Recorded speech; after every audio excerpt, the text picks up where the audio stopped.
Tonight, you're 2-3. Cedar Creek Eagles face off against the Glen Grizzlies right here live from AC Bible Stadium in Leander. We will be right back with the Schlotzsky's pregame show right after this. One of those subjects that make people want to change the subject, rather than admit they probably don't have enough. That's why State Farm agent Lori Tuggle in Bastrop focuses on how the benefits of life insurance actually live on by asking people to think in terms of life without having to sell the house insurance or life without having to give up college insurance. Find out how the benefits of life insurance can live on for your family. Call State Farm agent Lori Tuggle in Bastrop, Texas at 512-581-3939 or look her up on her website at www.lorituggleagency.com. And let's put the life back in life insurance. Hey folks, if you're needing signs, banners, business cards, stickers, vehicle wraps, political propaganda, and anything else that needs to be printed, then Bastrop Signs and Banners are the people you need to see. Located at 248 Highway 304, Bastrop, Texas. 14 years in the community, the family-owned business continues the path of quality and affordability. Go to BastropSigns.com or call 512-332-0803 for details. They want you to remember that we print it all.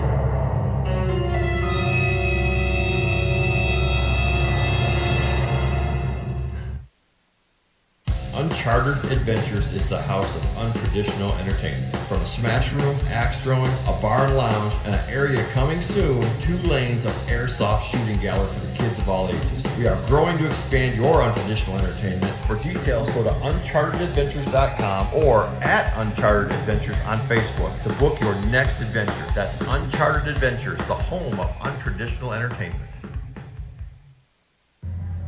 If you're from Texas, you understand the value of hard work, a warm smile, a firm handshake, and the loyalty of a friend. These defining qualities of what it means to be from Texas are the qualities you'll find in the folks at the Roscoe State Bank.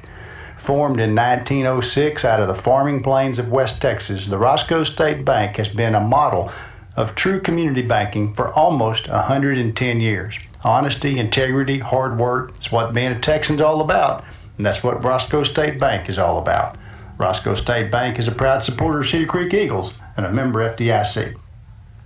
Hey folks, did you know for over 22 years, Bastrop Stone and Material Supply has been the go-to for professionals and DIYers to use for all their landscape projects. Established in 1998, the family-owned business has served Bastrop and surrounding areas with the quality, affordable landscape materials that they deserve. Their huge selection of materials will help you drive that creative side of you to help you create that dream landscape. For more information and details, visit BastropStone.com or call Jaime or Gabby at 512-303-5060.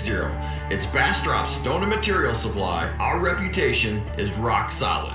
You're listening to the Schlotzsky's pregame show with the Greek broadcast team on SHN Sports, located at 492 Highway 71, right in front of Walmart. Also located in Elgin at 1131 Highway 290 East. Go to schlotzskys.com/Texas/Bastrop or /Elgin for details on catering your next event. You can order by DoorDash and have it delivered right to your house to watch the game on your own couch. That's Schlotzsky's, the Austin Original Eatery.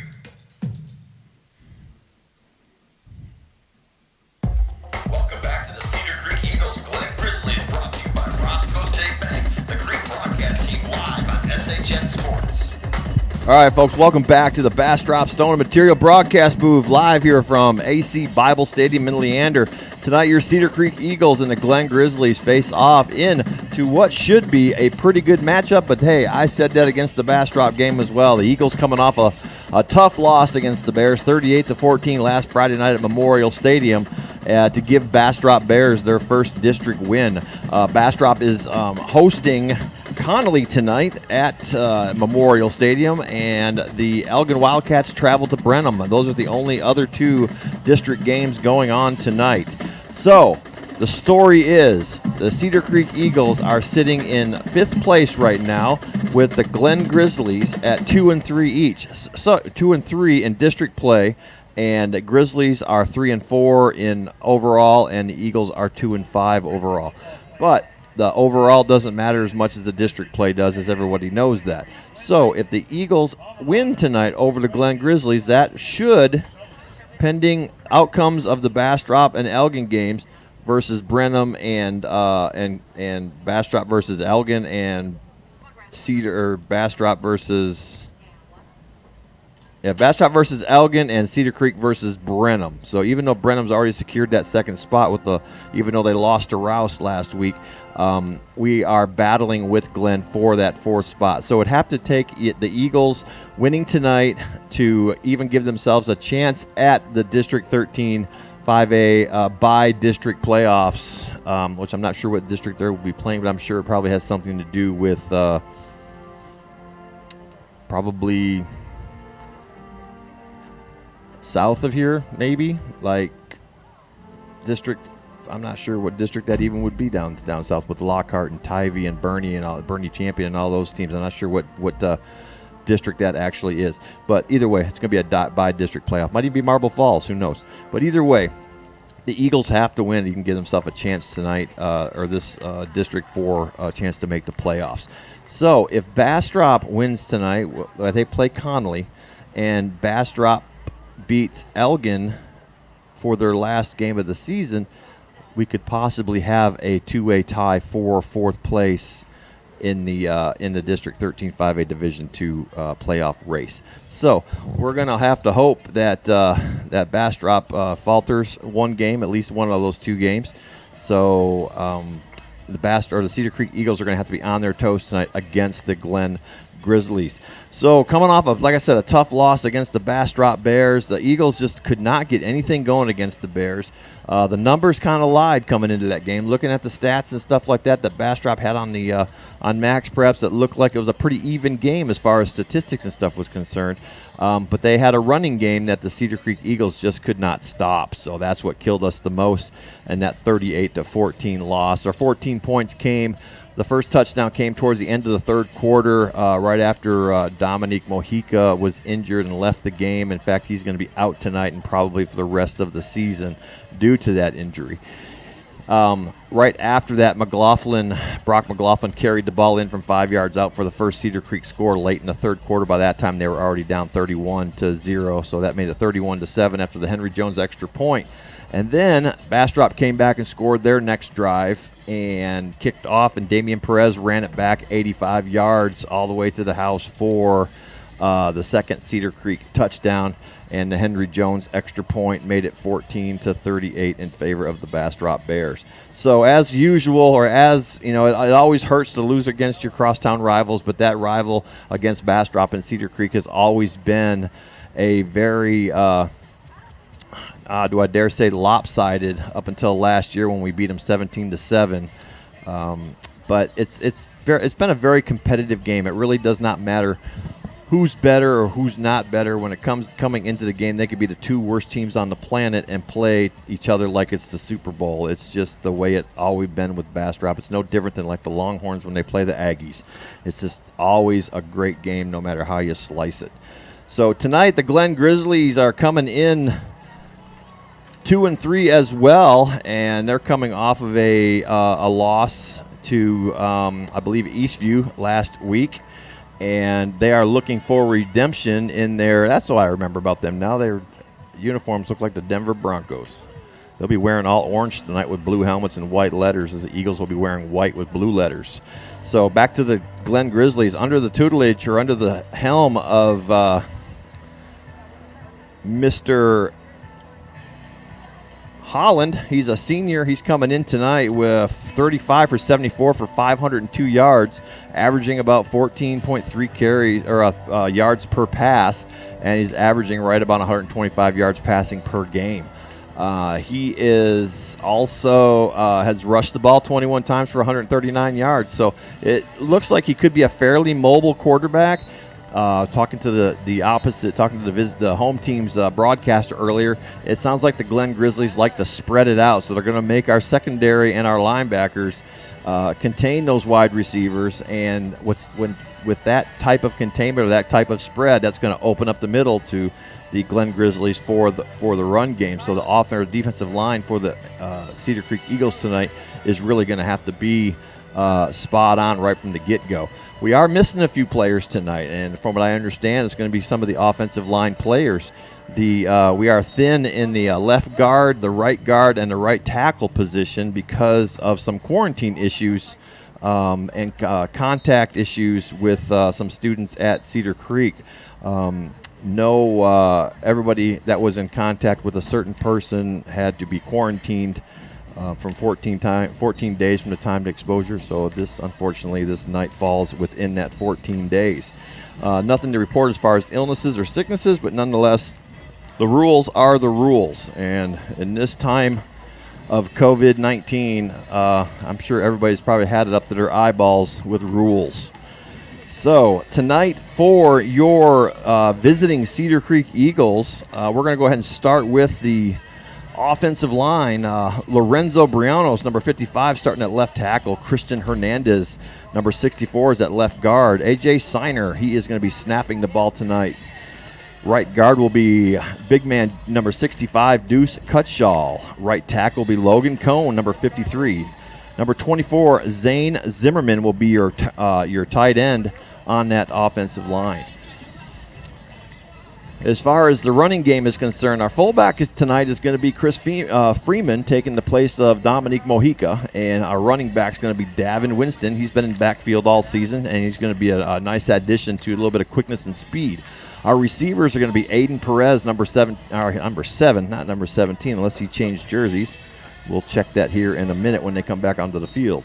Josh Roberts, number 3, Damian Perez, number 11, and your quarterback for the Cedar Creek Eagles tonight is Brock McLaughlin, who is coming in tonight 66 for 140 attempts for 952 yards. But he's been sacked 9 times, has thrown 3 interceptions, and has fumbled the ball 4 times. He's responsible for 8 passing touchdowns, and he has also had 38 rushes for 241 yards, averaging a little over 6 yards per carry.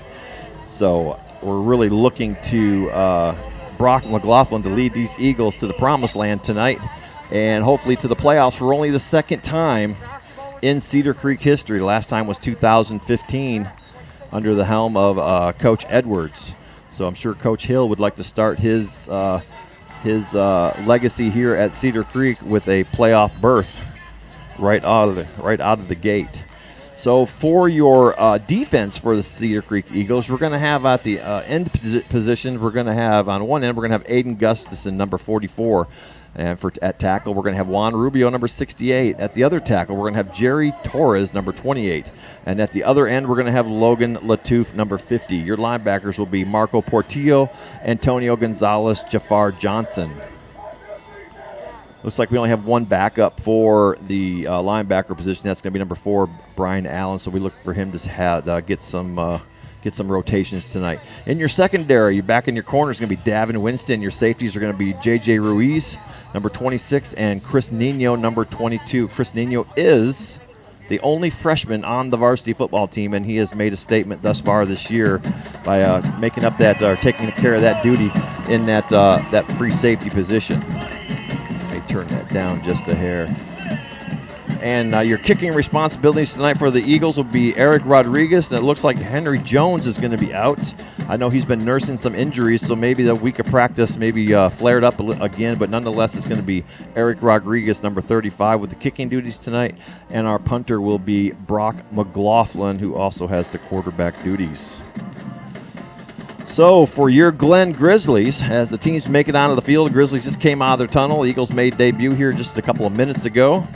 For the offensive side of the ball, wide receiver, we're going to have Jaden Simpson. He's carrying number 8, and number 79, Aiden Pineda. He's the left tackle. Left guard is going to be Juan Morales Salazar. He's wearing number 55. Trenton Taceda, he is number 63. He'll be snapping the ball tonight. Number 70, Titus Scott will be your right guard. Aiden Abu Sejo. I had that right the first time. Number 75 will be at right tackle. Chance Taylor at tight end. And your other wide receiver will be Dominique Sullivan. Your running backs will be Josh Contreras, Noah Reichhold, and your quarterback will be Tony Holland. Tony Holland tonight is coming in with, if I can find the paper, Tony Holland's coming in 35 for 74, like I said before, for 502 yards. We're going to go ahead and pause for a second, turn up the crowd mic, and listen to the national anthem.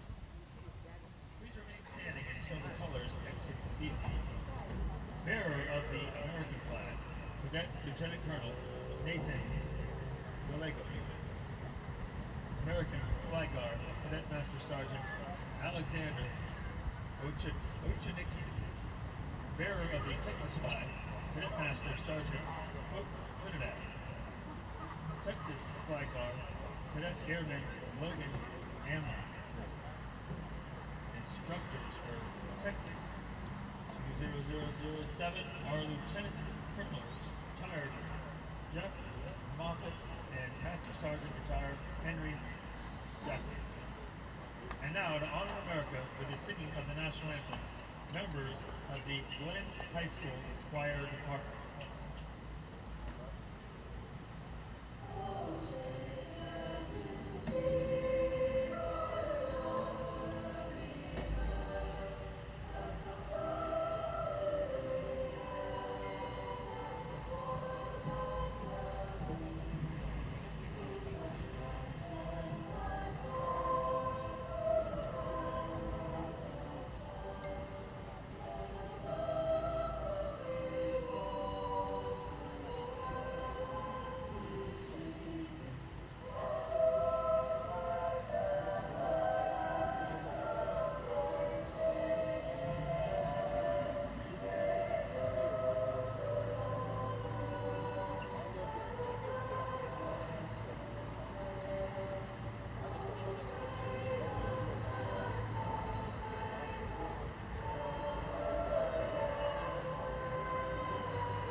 AC Bible Junior Stadium as the color guard makes it off of the field.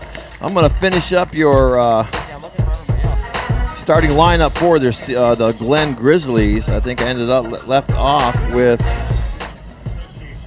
the quarterback Tony Holland, and your for your defensive side of the ball, number 32 Ryan Mula is going to be a defensive end tonight. Defensive tackle 99 Bryce Lassar, and number 95 Jamal Collins will be a defensive tackle, and Roberto Zubin, number 98, will be a defensive end.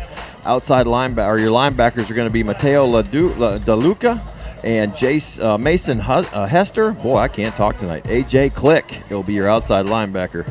Your kicking duties tonight will be Fernando Rosas, and your punter will be Noah Reichhold. So the Eagles and the Grizzlies come to the middle of the field. Number 74, the Cedar Creek Eagles, has the duty tonight of being captain, and that is none other than Alex Garcia. And for your Glen Grizzlies, number 99 is going to be your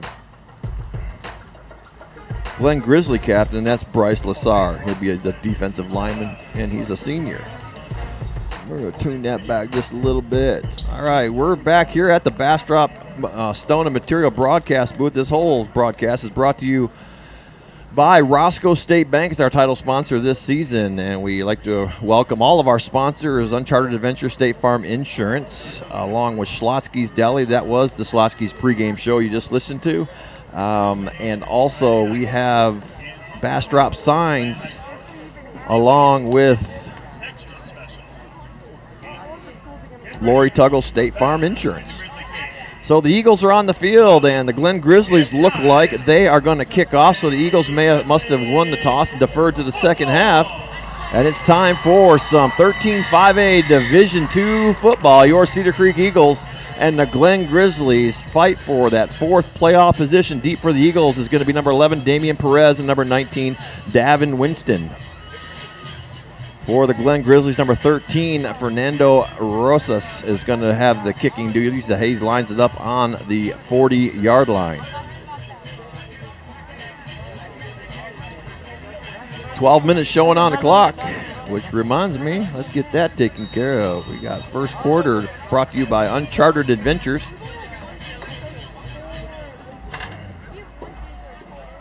As we get ready to get this show on the road, it's up and a short kick. It's going to come down, and ball's bumbled right off the bat, and it looks like the Glen Grizzlies are going to get their own kickoff. Right at the 30-yard line, that ball was mishandled by the Cedar Creek player. I didn't see who that short player was, but nonetheless, it was a mishap on the pound of the Cedar Creek Eagles, and the Glen Grizzlies will have 1st and 10 from the Cedar Creek 31-yard line. And you can probably hear the frustration in my voice. All right, Holland, shotgun position, 1 setback. One goes in motion, hands it off. He's coming up that left side. He's at the 30, breaks to the outside.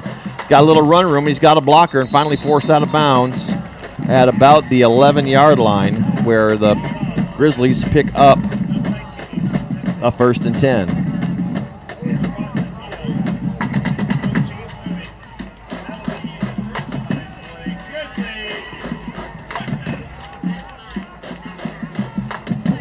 There's the handoff up that left side. He's got a little bit of running room, and just like that, the Glen Grizzlies are in the end zone for a touchdown. That ball carried by number 3 for the Glen Grizzlies.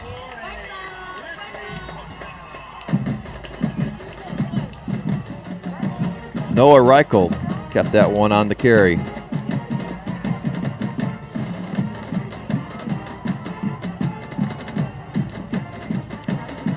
And it's up, and it's through the uprights, and that's going to make a solid 7-0 as the Cedar Creek Eagles fall quickly at 15 seconds into the first quarter. It is 7-0 as the Eagles start back on their heels one more time.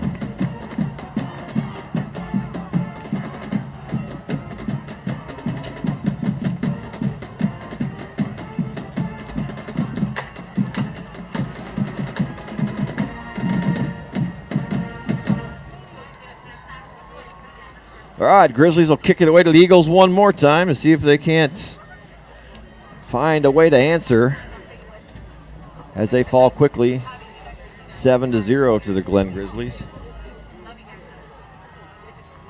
Back deep still for the Eagles is Damian Perez and Davin Winston standing on their own 5-yard line. Short, it looks like we have number 12 for the Eagles, should be Remhoff.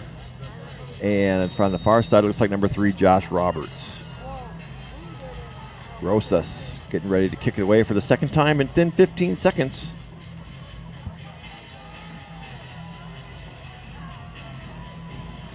And this is going to be up in the same spot. And this one's just handled at the 30-yard line by Josh Roberts. He's got a little running room, gets over to 35, up near the 40. And that's actually going to be Micah Roberts with that return, and it's going to be about a 10-yard return all the way up to the 40-yard line, where the Eagles will have a Bastrop signs and banners. First down.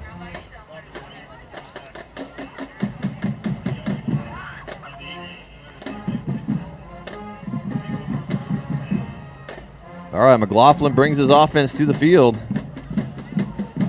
See how the Eagles start out. They start out 3 to the near side, 1 to the top side, 1 setback. Looks like number 34, Chris Freeman, as he brings Roberts in close on the far side, waiting on the snap. That ball is going to be tossed to the outside. It's going to be a flea flicker back to McLaughlin. He's got some running room. He's at the 40, the 45, the 50. He's still going. He's breaking in well into Grizzly territory. He's got 1 to beat and forced out of bounds inside the 30-yard line on a great halfback pass back, whatever that play is called, to Brock McLaughlin, and he rattles off 38 yards on the run. Brock McLaughlin.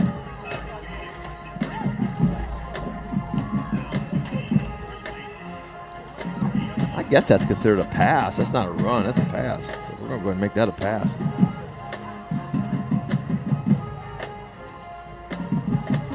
All right, 1st and 10 to Bastrop signs. McLaughlin tosses it out the left side. Ooh, too high for Davin Winston. Just a little too much pepper on it as McLaughlin's still a little excited from that run.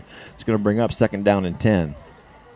That pass intended on the flat for Davin Winston.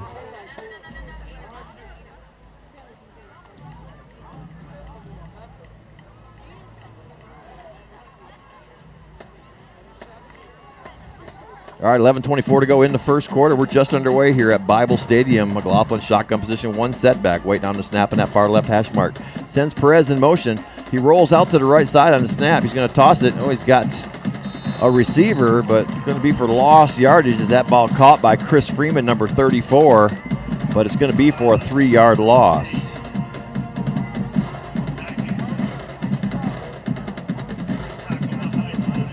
That's going to bring up third down and long for the Eagles. We'll make it 3rd and 13 from the Grizzly 26-yard line. Grizzlies on the board first with a 2-play drive. 31 yards for a rushing touchdown on 2 plays. McLaughlin set back with Winston off his left shoulder, sends one in motion. He's going to pitch that one to Winston. Winston's going to cut back. He's got nowhere to go. He's got to jump over one of his own players. Now he finds some room to the outside, gets down inside the 20, gets a few yards back. Still going to bring up 4th down, gets down inside the 20. Looks like he's going to pick up about 7 yards, maybe 8, and it's going to bring up 4th down and 6.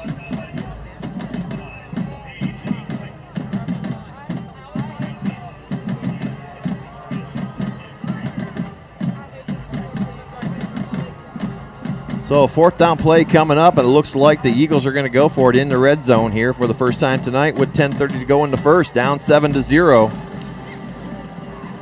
McLaughlin, no setbacks, 4 receivers. He rolls out to the right. He's got a receiver, 2 receivers, incomplete pass, and that'll be a turnover on downs for the Glen Grizzlies on the incomplete pass. That pass looked like it was intended to either Damian Perez or Aiden Prinz, number 7, but it went between them, so your guess is as good as mine. So turnover on downs from the Glen Grizzly 19-yard line where they'll have 1st and 10. They're moving from right to left, wearing all orange with white letters. Looks like the Denver Broncos out there. Eagles wearing white with blue letters, white helmets. Holland in the shotgun position with 1 setback. He's going to hand that one. No, he's going to throw it. He's got one in stride and grabs a great grab. That pass is complete to number 19 for the Glen Grizzlies is Trenton Densing for a 21-yard connection.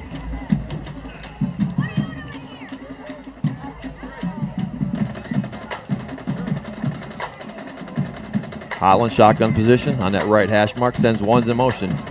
He hands that one off on the sweep up to the 40. That one's read pretty well, and this time he's brought down quickly short of the line of scrimmage for a loss of 1 yard, and it looks like number 24, Zane Zimmerman, along with Logan Latouf on that tackle.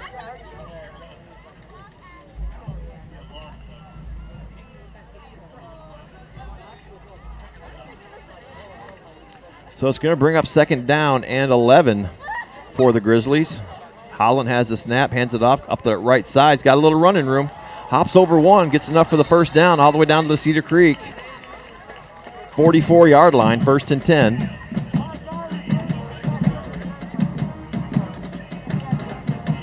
That ball carried by number 3, Noah Reichel. He's also the backup quarterback.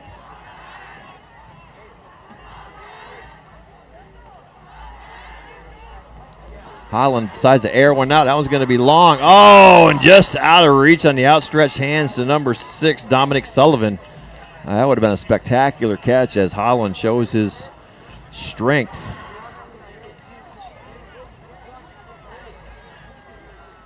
Yeah, where were they at? They were at the 40. That was like a 14-yard run.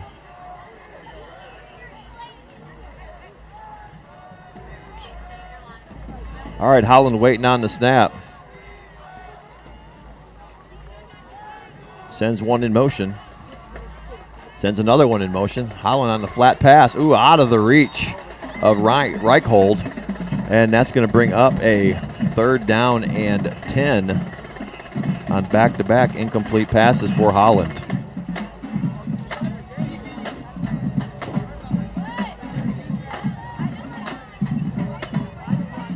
first quarter brought to you by Uncharted Adventures, located down in Kyle. Go to unchartedadventures.com to book your next session. Holland has the snap. He rolls out to the right looking for a little bit of life. He's being tracked down. He's going to make the first down and keep on going. He's got one to beat. Stays inbounds and finally pushed out of bounds at the 11, but not before he turns nothing into a 29-yard plus 4, 33-yard run.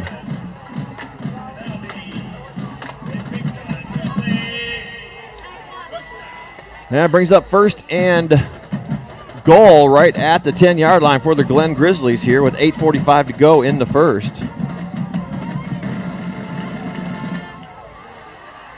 That ball handed off up the middle and meets resistance, but he bumbles and stumbles up and picks up 4, maybe 5 on the mark.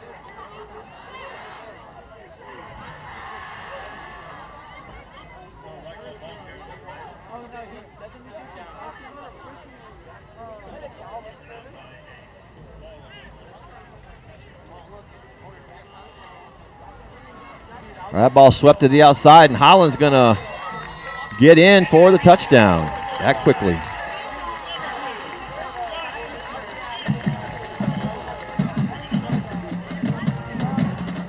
So that was a Holland keeper from 5 yards out.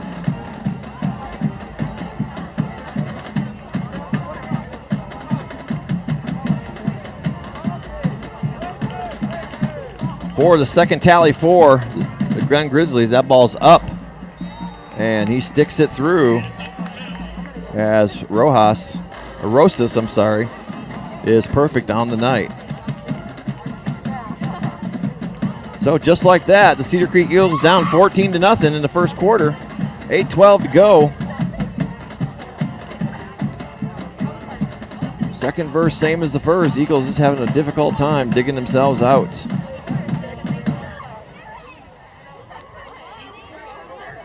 It's pretty much the way they started out against the Bastrop Bears last Friday and could not recover.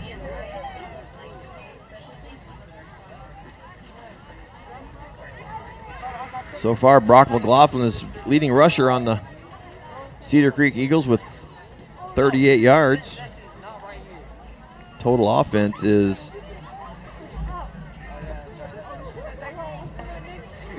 what's that? 48 minus 3 is 45 yards so far for the Cedar Creek Eagles. Last possession resulted in a turnover on downs.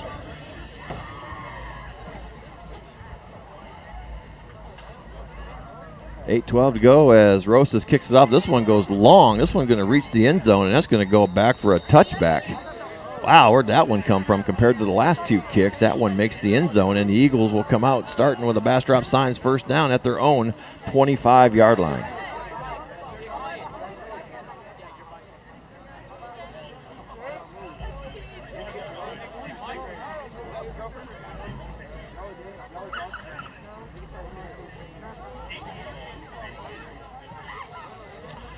Last series they started at their own 40 and ended up turning over on downs. This time they're at their own 25 with 75 to go. McLaughlin shotgun position, sends one in motion. That's Freeman. Got set back with Davin Winston. Takes the snap. Winston takes it. And he's met immediately for a loss.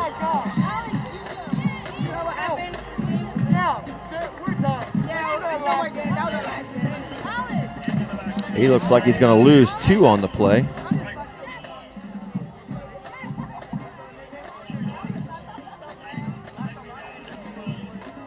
As the Eagles have 2nd and 12 from their own 23-yard line. Broadcast brought to you tonight by Roscoe State Bank. This is the Bastrop Stone and Material broadcast booth. McLaughlin waiting on the snap. Looks to the right. He's looking downfield. He's got a receiver, but incomplete pass. That pass intended for Josh Roberts.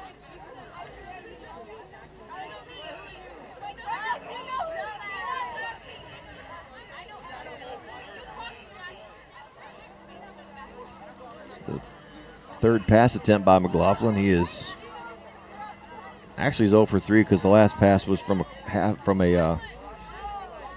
a halfback pass that he actually ran for 38 yards. So that's only the second time he's thrown the ball. Waiting on the snap. Rolls out to the right side. He's looking downfield. He's got a receiver at about the 32-yard line. It's not going to be enough for a first down, but that's Aiden Prinz.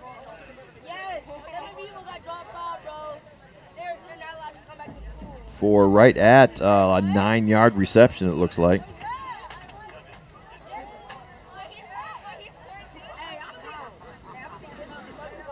So the Eagles are going to have 4th and 3. Looks like they're going to elect the punt as McLaughlin drops back, standing on his own 21, getting ready to send it. 7:23 to go in the first quarter. Eagles down 14-0. Low snap, picks it up. Well, that ball's going to be a low snap. And actually fielded by McLaughlin again, and he's going to be tackled at the 16-yard line where the Grizzlies will take over 1st and 10.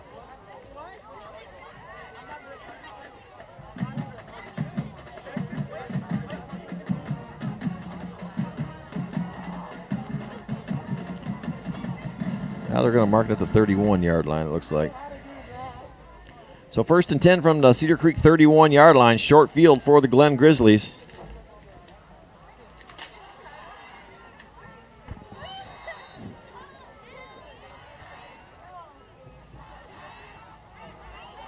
Holland waiting on the snap with 2 setbacks. Fakes the handoff, falls back to throw.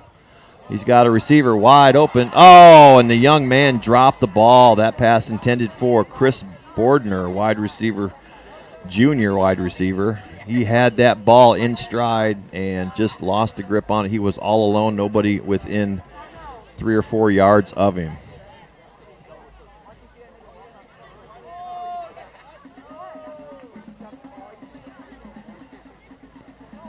So 2nd down and 10, 7:11 to go in the first from the 31-yard line. Holland switches his backs up. Takes that one, hands it off the left side. Got a little run room, gets over the 30-yard line. He's met by, it's like Logan Latouf and Marco Portillo. He's going to pick up about 3 yards on a carry. Should bring up 3rd down and 7.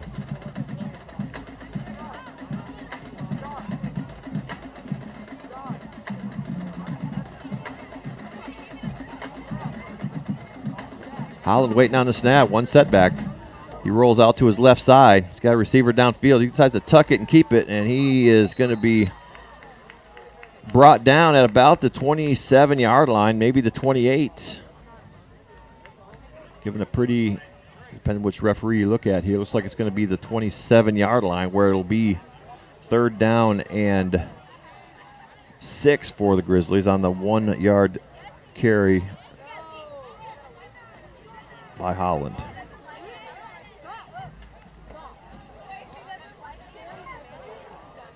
It's going to bring up 4th and 6, my bad. Holland fades back to throw. He's got a receiver right there, incomplete, and just like that, the Grizzlies give it up on downs from the 27-yard lines where the Cedar Creek Eagles will take over in their own end, down 14-0 to the Grizzlies.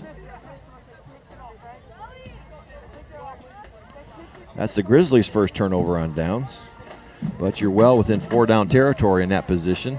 I don't know if I mentioned tonight I'm flying solo, and I'm going to try to keep the best stats I possibly can, folks, so bear with me. My son Barton is on the video camera, trying to keep all the action as real as he can here from AC Bible Stadium. McLaughlin shotgun position sends Freeman in motion. He's all alone in the backfield. He rolls out to the left, and he's going to be sacked hard for a loss of about 6 yards.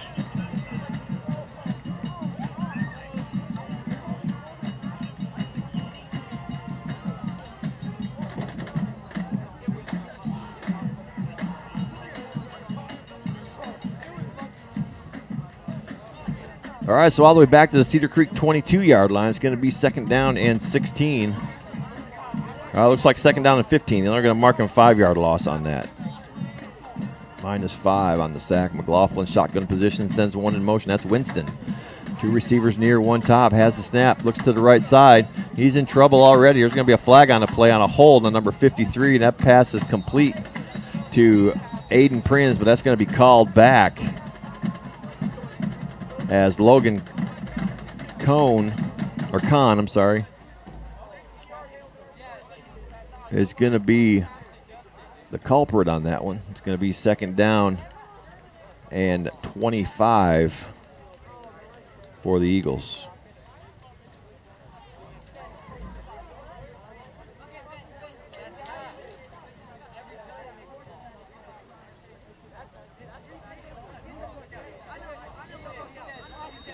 So holding penalty on Logan Kahn. Cone or Kahn? I think it's Cone. All right, McLaughlin. Second down and 25 from his own 12. Throws it out quick to the left side. He's got Davin Winston doing some dancing over there. He's going to switch fields. He's got speed. Let's see if he can't turn it upfield. The 15 is another flag on the play. And he gets down all the way to near the 25-yard line, but it's probably going to come back as probably another hold in the backfield to spring Davin Winston loose, and that's going to be half the distance to the goal as we get the call.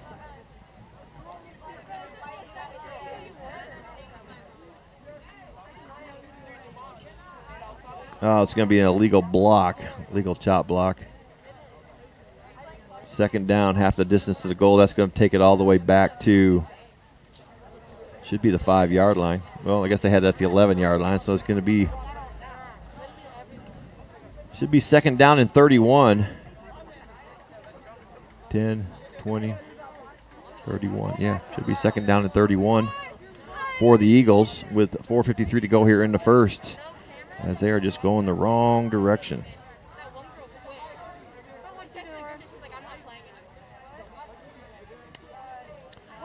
McLaughlin keeps this one. He's swallowed up at about the 3-yard line for another sack.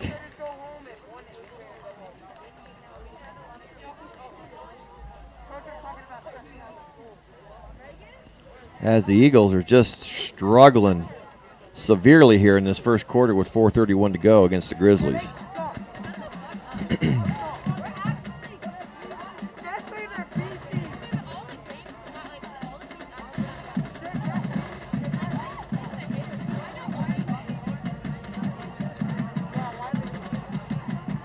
All right, McLaughlin shotgun standing in his own end zone. Sends Freeman in motion, 2 receivers. McLaughlin rolls out to the left. He's got a receiver in Aiden Prinz, and he's bottled up quickly at about the 12-yard line for the reception. It's going to be about a 9-yard catch for Prinz. That's going to bring up a 4th down and 25 situation.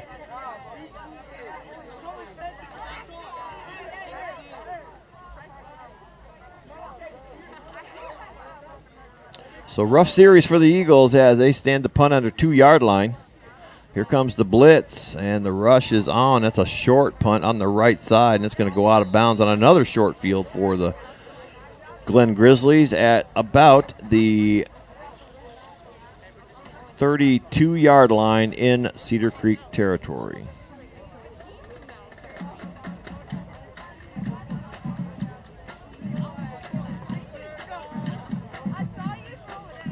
All right, Holland brings them back to the field now, down up 14-0 over the Eagles. 3:27 to go here in the first.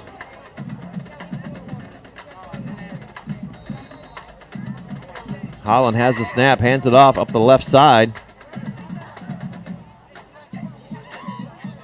That ball carried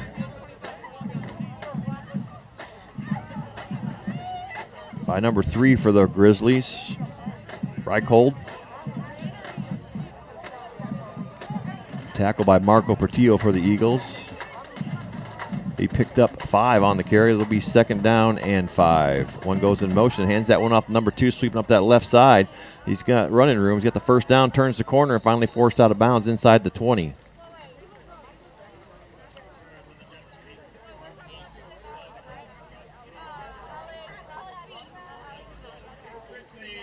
He'll pick up about 7 yards on that carry for a Grizzly first down.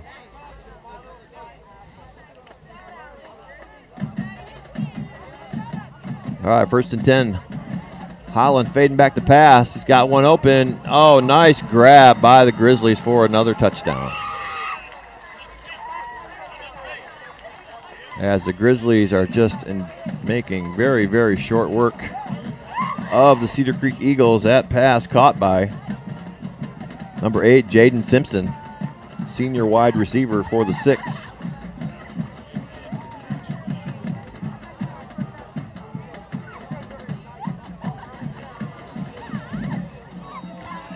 He puts that one through to keep himself perfect on the night. It's 21-0. Your Grizzly,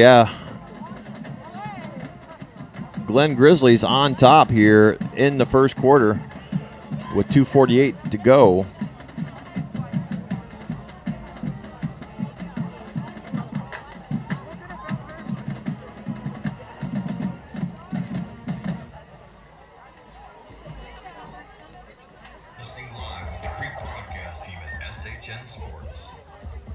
Yes, you are. Back to the Bastrop Stone and Material broadcast booth, brought to you by Roscoe State Bank of Bastrop and Roscoe, Texas, and Sweetwater, Texas. Give Rick Womble and his staff a call over there for any of your financial needs at Roscoe State Bank. 710 Highway 71 West, Bastrop 7602, or on the web at bankbastrop.com. Rosas getting ready to kick it off for the fourth time. This game up 21-0 as the Eagles are stuck in the mud right now. Back deep we have Winston and Perez, and Rosas lets this one go, and that one's going to go out of the end zone as that young man has a leg on him.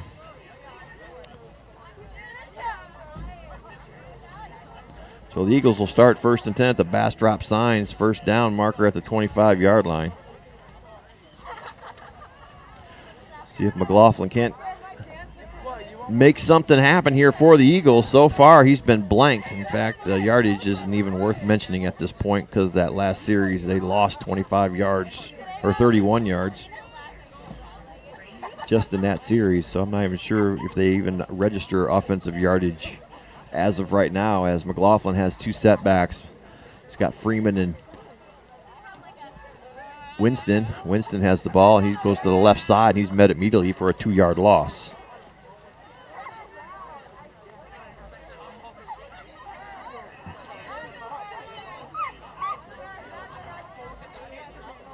Second down and 12 for the Eagles. McLaughlin brings the play in from the head coach on the other side of the field. There's quite a crowd here for the Glen Grizzlies tonight. Not exactly a sparse crowd, but across the way, the Cedar Creek Eagles, we have probably 30 or 40 people that made the trip from Cedar Creek. McLaughlin's under pressure. He's scrambling out of the pocket. He's going to just get rid of it. He does. He just throws it away in the direction of number 3, Josh Roberts, and that'll be an incomplete pass. That'll bring up 3rd and long with 2 minutes to go in the first quarter.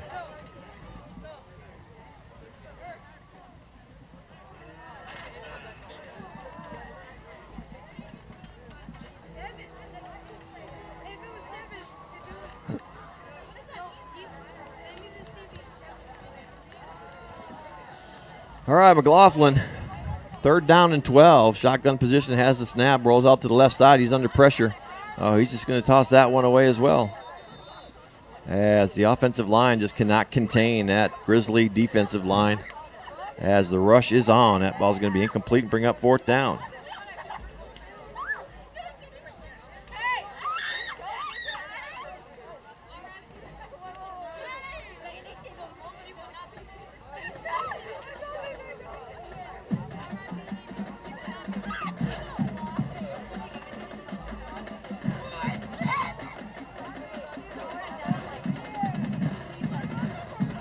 All right, McLaughlin with the kick, gets this one away up the right side, and he's going to kick that one out of bounds as well in Cedar Creek territory, right around the 40-plus yard line, 44-yard line maybe. Not giving the Grizzlies a chance to return it. We're going to be right back.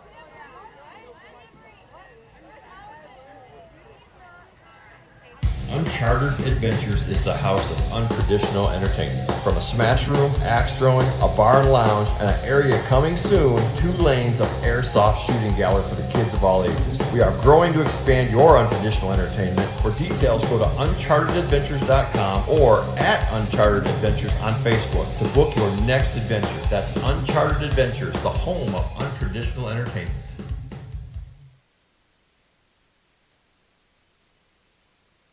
All right, back here at AC Bible Stadium, Holland just took a sack on the hands of the Cedar Creek defense all the way back to the Grizzly 42-yard line. So he's going to be sacked for 14 yards, we're going to call that. So it's going to bring up second down and 24.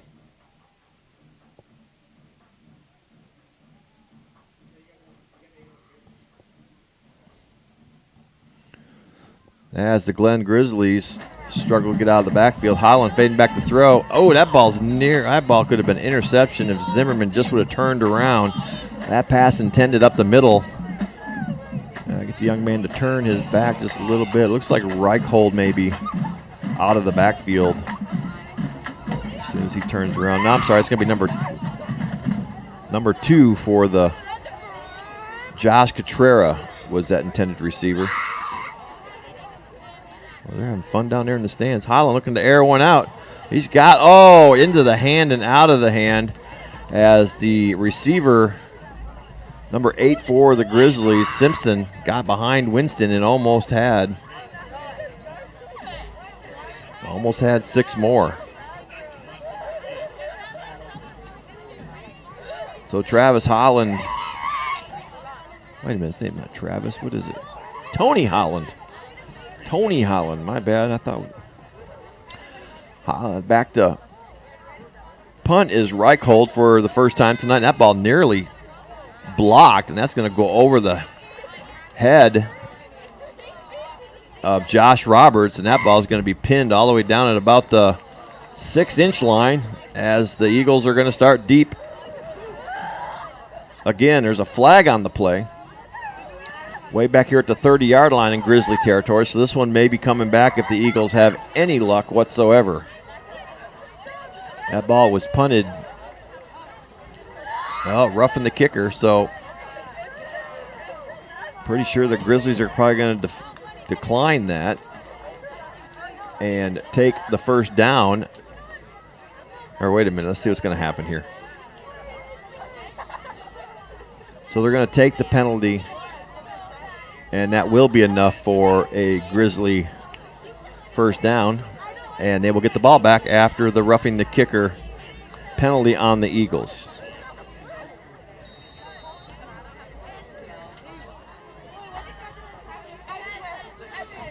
So as it just continues to unfold for the Cedar Creek Eagles, Holland with the snap, hands that ball off on the right side to Reichhold. He bounces out at the 40. He's got a little bit of running room, gets up near the first down marker, and it will be enough for a Grizzly first down.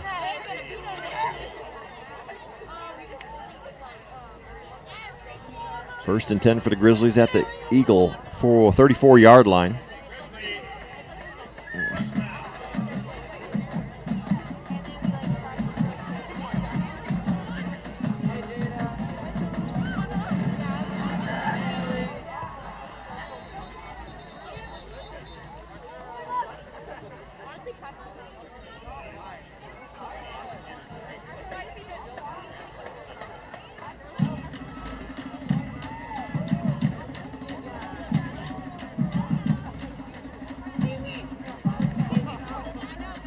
All right, that was enough for another Grizzly first down.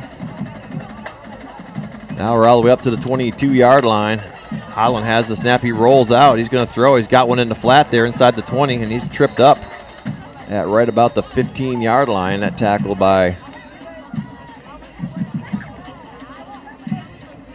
it's like Chris Nino, the freshman for the Eagles, out there as the first quarter ends.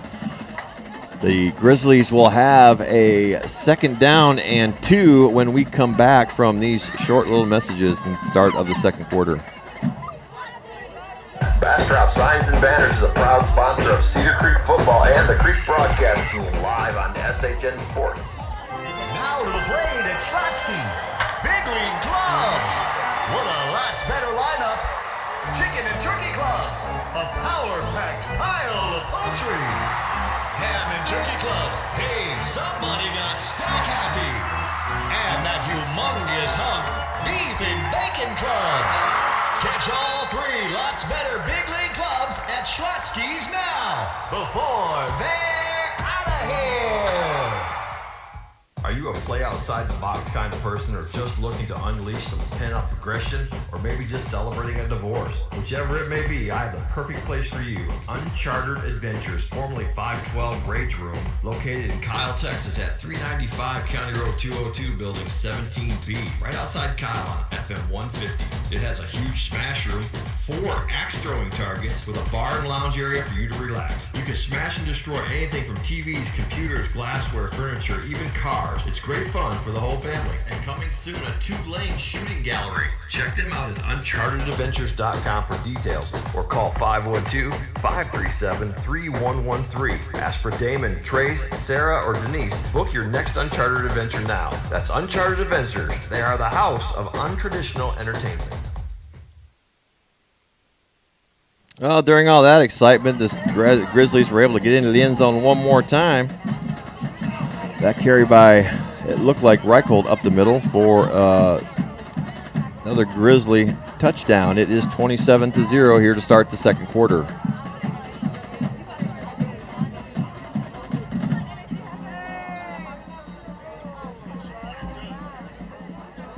Make that 28, my apologies.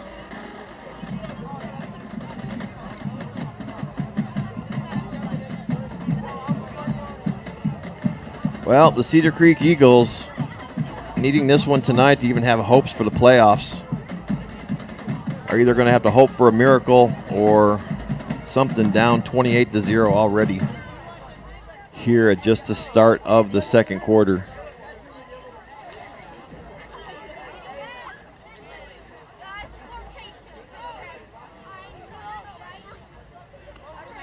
So the Grizzlies have scored on 4 out of their 6 possessions so far they've had here in the first quarter. They've only punted.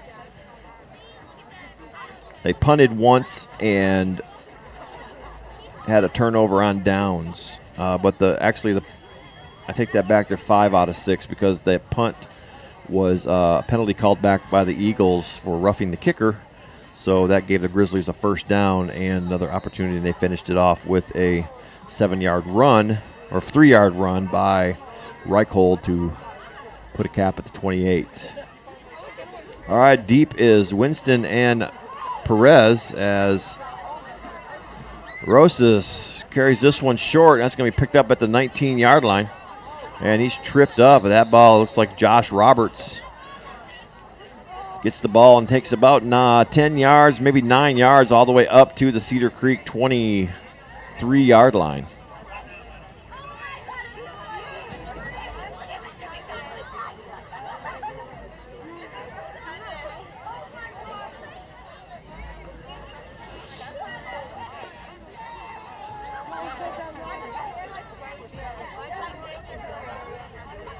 Man, oh man.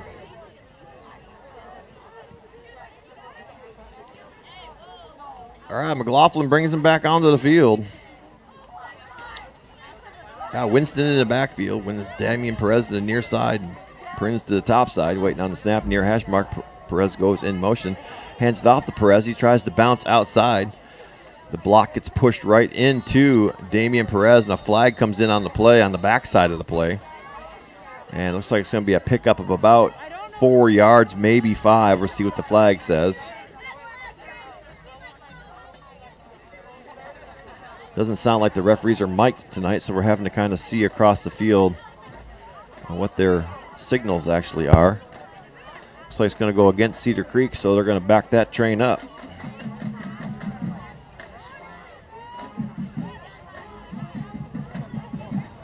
So that ball is going to get moved back 5 yards. So it looks like it might have been an offside penalty. Or I'm not sure what the call was. The call came out of the way behind the play.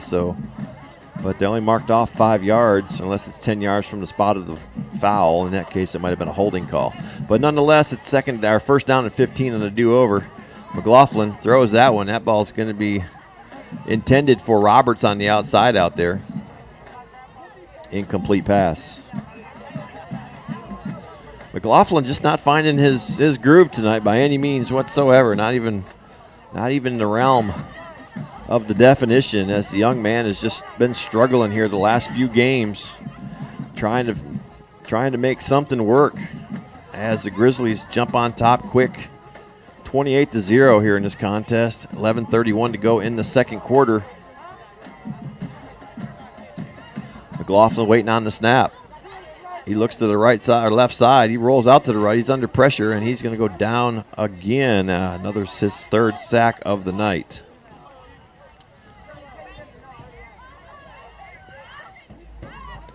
As he's just not getting any protection long enough to try to read something or try to make a play or a pass downfield, as the offensive line is just collapsing, and it could be due that we're missing a couple of people on that offensive line due to quarantine issues. So,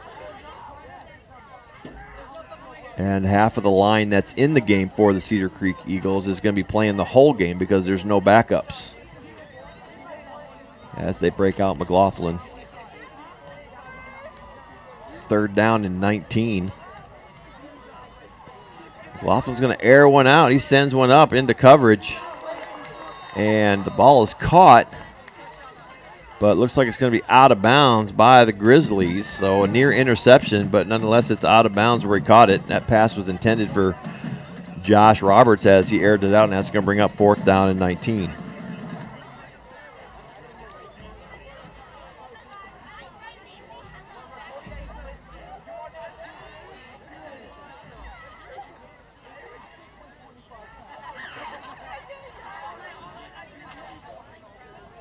All right, McLaughlin standing on his own 8-yard line.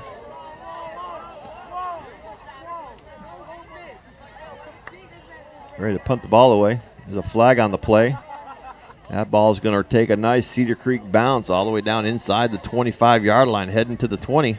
Inside the 20 to the 19. We're going to see what the flag is all about.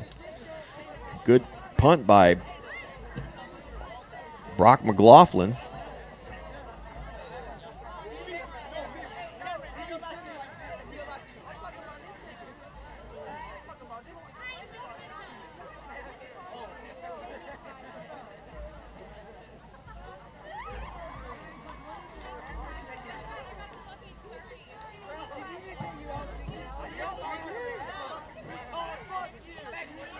All right, looks like it's going to come all the way back against the Cedar Creek Eagles. They're going to re-punt it, and it's going to bring up fourth down, and let's see where they mark it off.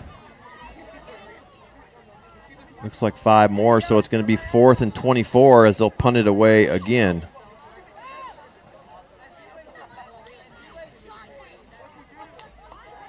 McLaughlin standing on his own 3. Lets that one go. It's another low little worm burner up over top of the 50-yard line, 45. Still rolling over the 40 to the 37-yard line where the Grizzlies will start. 1st and 10.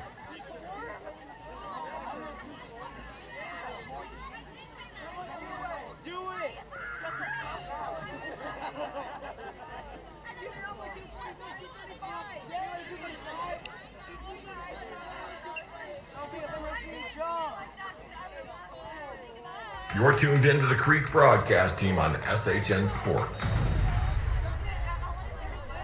All right, 28-0, 10-10 to go here in the first half. Grizzlies well in control of this contest. One goes in motion. Highland has the ball, hands it off to Contreras. He gets up over top of the line of scrimmage to about the 42, maybe the 43-yard line. He's going to pick up 6 yards on the carry.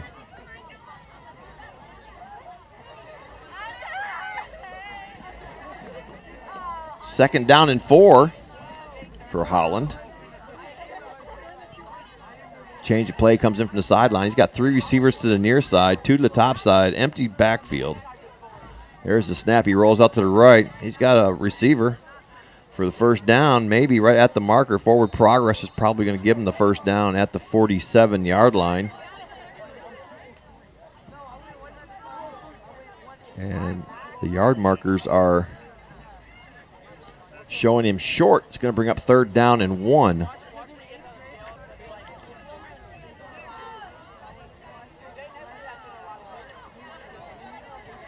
I didn't see who caught that ball.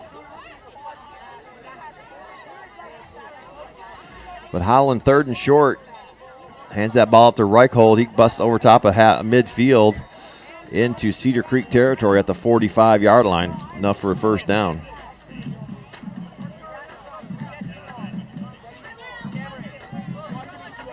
Looks like he picks up 8 yards on the carry.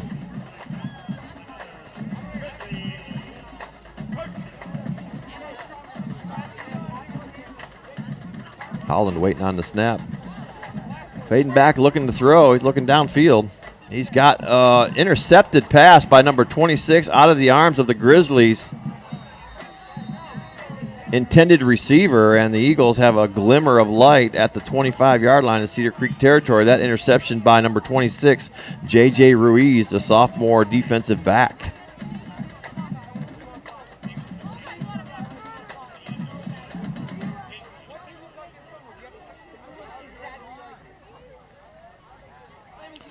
He didn't bring it back at all. He was wrapped up pretty quickly by the intended receiver, who was number 4, Colin Heiting. One of Holland's few mistakes he's had this first half. McLaughlin, shotgun position at the 27-yard line. Hands that one off. That's going to, oh my gosh. This is just a disaster. I don't know what kind of play that was. It looked like it was supposed to be a reverse. And it turned out to be an incomplete pass, it looked like. And the Eagles are going to catch a break there because it was recovered by the Grizzlies inside the 10-yard line. But nonetheless, it was an incomplete pass. Looks like it was supposed to be a reverse that just got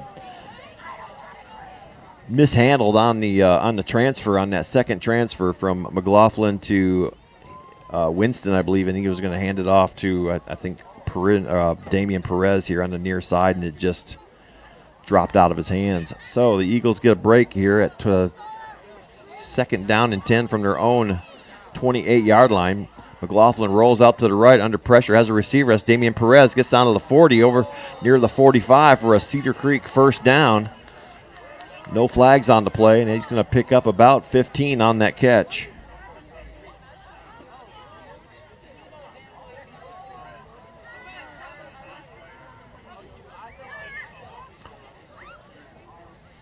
Forward progress for the Eagles. 8:12 to go here in the half.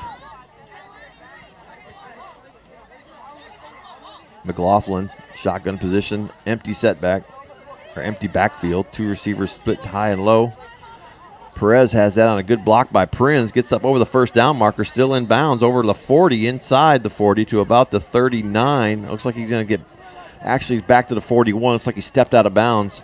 But he still had enough for a Bastrop signs and banners first down at the Grizzly 41-yard line.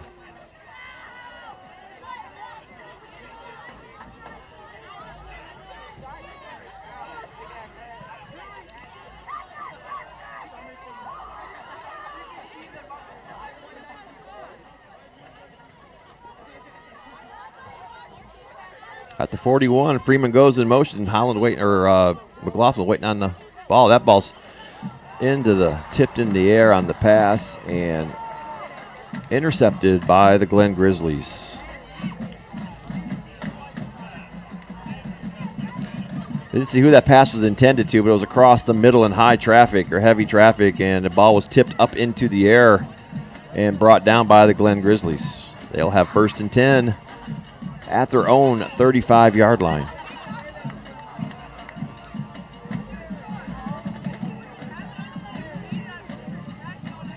.801 to go in the second quarter.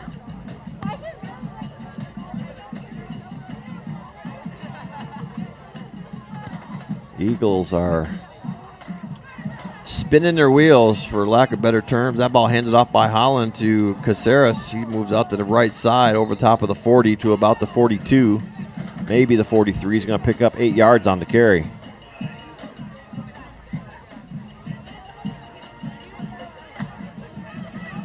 So the Grizzlies, on all their runs, they're getting a good push from their line. So every run that they're doing, they're averaging probably around 6-7 yards a carry. As Contreras struggles and bumbles up over top of the 45, gets the first down, breaks a couple of tackles. Picks up 2, that's enough for the Grizzly first down. But there's going to be a penalty on the play. It's going to bring it back against the Grizzlies. That'll be a 10-yard holding penalty. So that ball is going to come all the way back to the 33-yard line, where it's going to be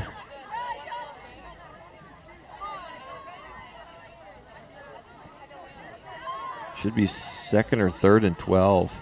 Where's the marker at? 2nd and 12. Holland rolls out to the right side, looking to throw. He's got plenty of receivers to pick from. Got one in the center of the field. That's number 8 for the Grizzlies. He's met by Damian Perez. He picks up a few more yards. Finally gets shoved out of bounds inside Cedar Creek territory at the 46-yard line. That ball caught by Jaden Simpson for the Grizzlies.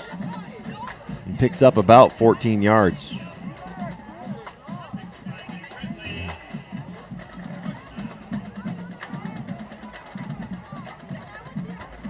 Holland waiting on the snap, sends one in motion, hands it off. There's a flag on the play immediately. Up the right side, Contreras got some running room up to the 40. He's tripped up finally by Micah Roberts. Right at the 40. See what the flag's about. He's having some discussion with the Grizzly coach, so it might be against the Eagles, whether or not they decide to. Oh, it's like it's going to be a false start or illegal motion by the Grizzlies.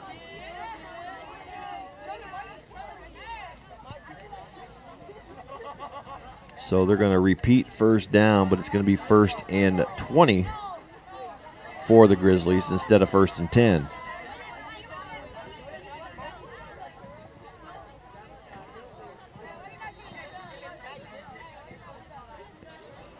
All right, back into Grizzly territory at the 49-yard line. There's the snap and the quick handoff up the middle. He's got some running room, breaks the tackle. Gets up into Cedar Creek territory right around the 46-yard line, back to the original line of scrimmage. That should bring up 2nd down and 10. I guess that penalty was only a 5-yard penalty. I could have swore he marked off 10, but nonetheless, it's showing 10 for 2nd down and 10 yards on the clock after that 5-yard pickup.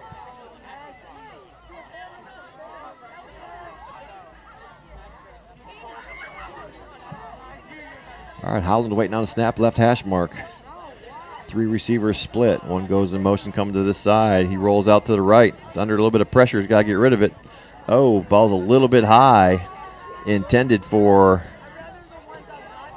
Jaden Simpson, and that pass is incomplete. It's going to bring up 3rd down and 10.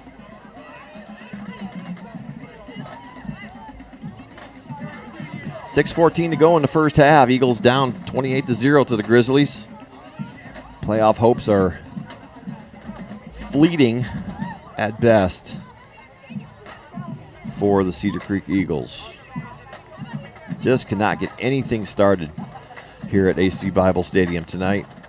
Holland waiting on the snap with 1 setback, sends 1 in motion, 2 receiver split. There's a handoff, and that ball's ran down by number 28 for the Eagles. Jerry Torres throws him for a loss. That ball carried by number 19 for the Grizzlies. That's Trenton Densing. And that's going to bring up 4th down and 15.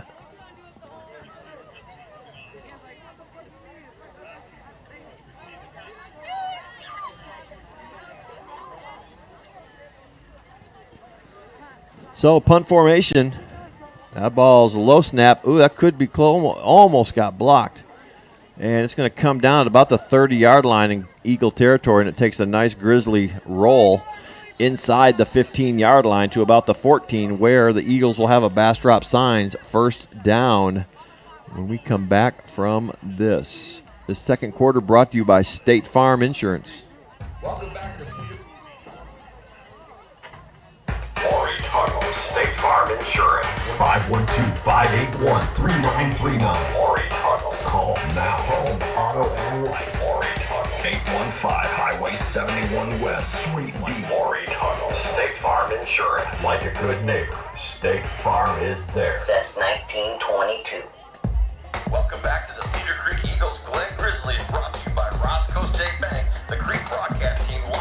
USA Jet Sports. All right, McLaughlin lets that one go. It's going to be incomplete pass intended for Aiden Prinz. Trying to finish up some score stuff here.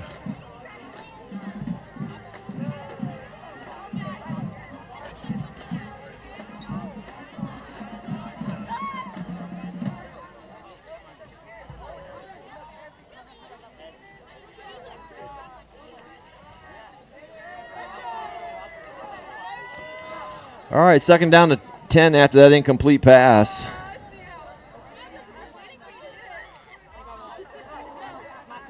McLaughlin waiting on the snaps, hand that one off. No, he's going to keep it and throw it. He's got Damian Perez on the reception, enough for an Eagle first down up over the 25-yard line to the 26. Damian Perez with the 12-yard grab. As the Eagles get a Bastrop signs and banners first down.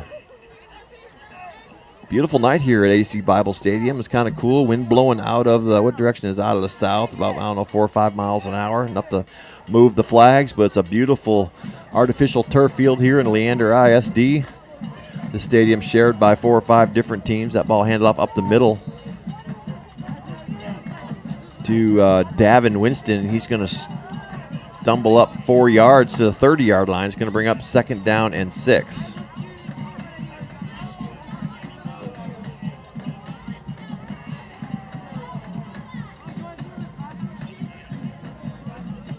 It's only Davin's second carry, it looks like, so far, for only like 19 or 11, 12 yards so far on the evening, according to my less than stellar stats.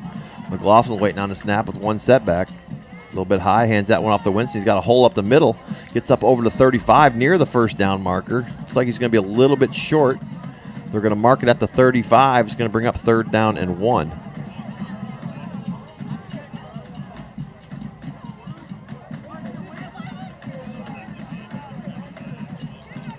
Grizzlies make a substitution as number 95 limps off. Jamal Collins into the game now. 47, Kobe Childress take his spot for a moment or two.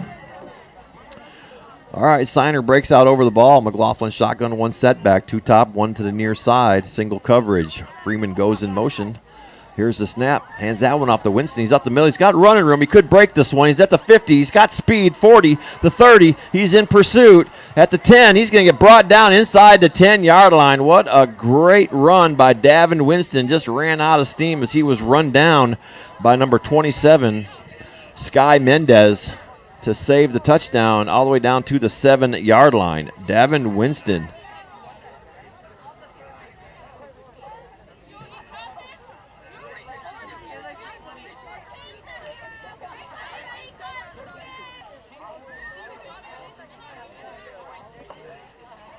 That was about a 49-yard run for Winston. He now has the top rushing of the night. That ball handed off to Winston again. He bounces off one tackle, but then he's wrapped up for a loss back to the 10-yard line. Looks like he's going to lose 3. It'll bring up second down and goal. 2:44 to go here in the half. Eagles could really use a confidence boost here if they could punch this one in. McLaughlin brings the play in. We got Perez, Prinz, and looks like Roberts on the receivers. 2 to the top, 1 to the near side. Davin Winston lines up in the slot. Empty backfield. McLaughlin waiting on the snap. He rolls to the right. He's looking to toss one. He's got a receiver and, just can't get in.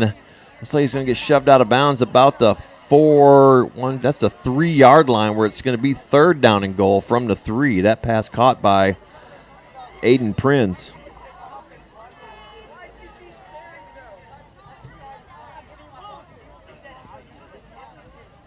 On the 7-yard reception. 3rd and goal. This is the closest the Eagles have been the whole first half. 2:14 to go. Down 28-0. The boys aren't giving up. At least they're not showing like they are. As McLaughlin rolls out, he's got one, and that ball's going to be out of the reach of intended receiver Chris Freeman in the end zone, but he incomplete, and that's going to bring up 4th and goal. Do they go for it, or do they try to punch 3 points? We'll see here as Coach Hill discusses it with McLaughlin. And it looks like they're going to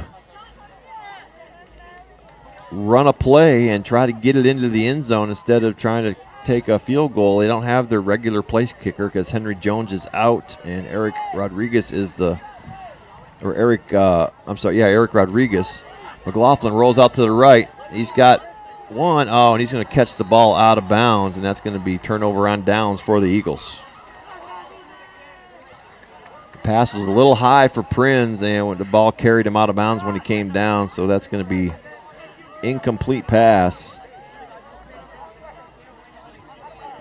And the Grizzlies will take over from their own 3-yard line with 2 minutes, 5 seconds to go in the half.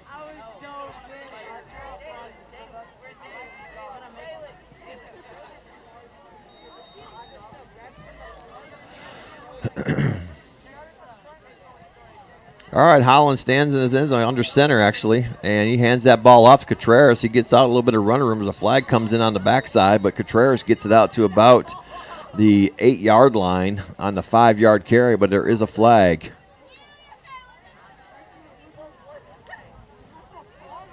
The band I need some band music. Band won't play.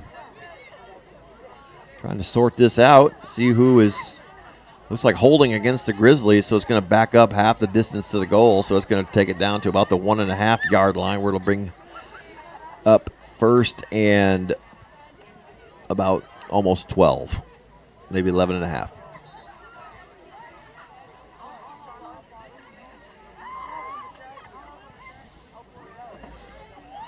All right, Holland actually under center right near the goal line. He takes the snap, hands that one off, and he's going to be wrapped up quickly. But forward progress is going to keep the 2 points away from the Eagles as number 32, Jafar Johnson, meets him right at the 1-yard line, so he's actually going to lose about a half a yard as the Eagles are making a stand.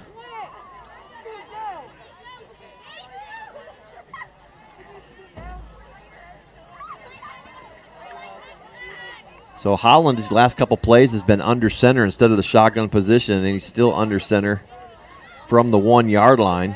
He pitches that one out to the outside, and he's going to get tripped up, but not before he picks up about 4 yards. That was a nice tackle by Jafar Johnson again. I'm sorry, that was number 22 for the Eagles. That's Chris Nino, the sophomore, or the freshman. And that's going to bring us down to 1:16, and it looks like the Glen Grizzlies are going to call timeout here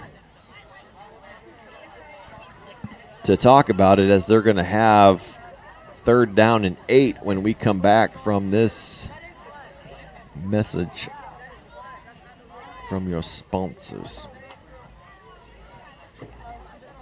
This broadcast is brought to you by Roscoe State Bank in affiliation in cooperation with SHN Sports. Schlotsky's of Bastrop is a proud sponsor of the Creek broadcast team on SHN Sports. Welcome back to Cedar Creek Eagle East Glen Grizzlies. Football live on SHN Sports. Sponsored by Lori Tuggle State Farm Insurance. Call 512-581-3939. Bastrop Stone Material welcomes you back to Cedar Creek Eagle football. All right, back to the Bastrop Stolen Material broadcast booth, brought to you by Roscoe State Bank. Second quarter, State Farm. Holland fading back. Look at the time that young man has. He finally lets one go, has a receiver on the outside of the left there, and gets up over the 1st-yard marker to extend the series. That looks like a holding call against the Grizzlies as the flag on the field in the end zone. That is going to be a safety for the Eagles as they break the bubble, as the penalty happened in the end zone. So the Eagles get on the board with a penalty in the end zone.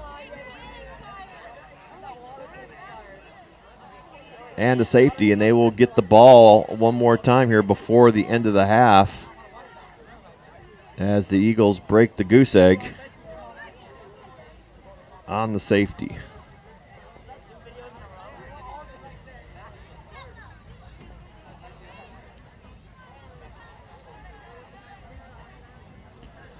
All right, the clock's showing 1:08 to go in the first half. Eagles down 28-2 now. That light at the end of the tunnel is a little flicker. Not exactly, can't quite make it out whether or not it's a light or not, but there is something flickering down there.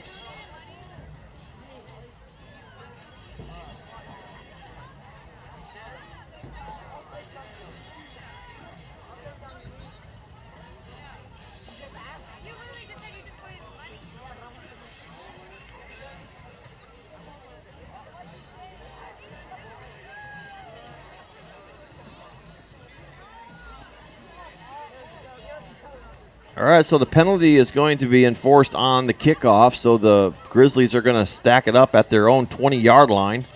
Deep for the Eagles is, looks like Winston and looks like Roberts, and short is going to be, I can't see who it is, they're standing sideways.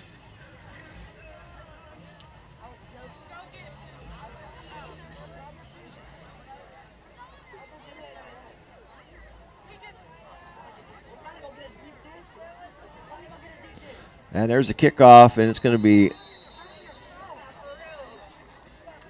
brought down, way down inside Cedar Creek territory. I'm trying to see where they're going to mark it. Looks like it's going to be the 37-yard line.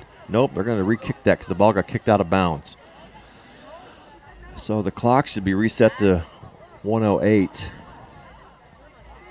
as it shouldn't have started because the ball was kicked out of bounds.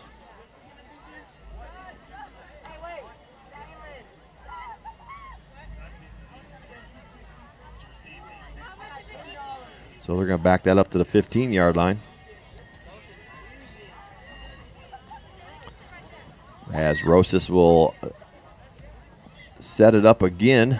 Fernando Rosas, the kicker for the Grizzlies, has quite the leg on him. The first couple of kicks he had in the first quarter were kind of short, were kind of interesting, and then after that he decided to let it loose, put two out of the end zone. So the young man's got the leg. As this one, it's kicked from the 15, and that's going to go all the way down to about the 33-yard line, where it's brought in by Prinz. And he's going to get it down near midfield, runs out of bounds to stop the clock with 1:03 right at the Cedar Creek 49-yard line. Where the Eagles will start with the Bastrop signs and banners, first down.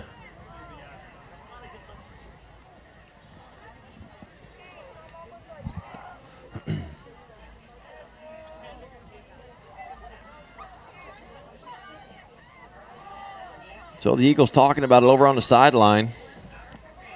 You're listening to the Creek broadcast team here live from AC Bible Stadium in Leander School District.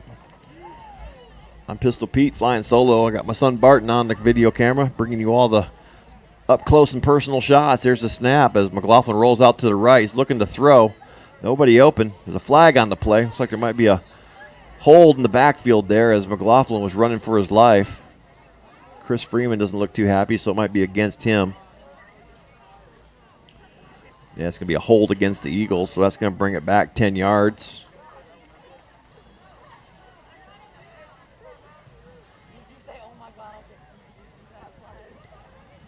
So it's going to be 1st and 20 for the Eagles. From their own 39-yard line. Wish the band would play or something. They got a band out here, but nobody's playing. I guess they moved somewhere. I don't see where they went. I guess they're going to play at halftime. I don't even see them anywhere. That ball's whistled dead immediately. Going to be a false start most likely on the offense. False start, Cedar Creek. Back it up 5 more. It's going to be 1st and 25. 55 seconds left to go in this first 2 quarters of onslaught.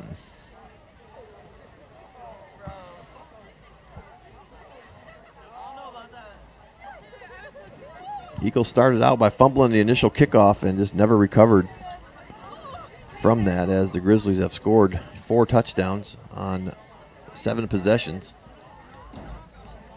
McLaughlin takes the snap. He keeps this one, goes up the right side, breaks it up over top of the 40-yard line. Gets a few of those yards back. Gets to the 41. So he's going to pick up about 7 yards on the carry. It's going to be 2nd down and 18.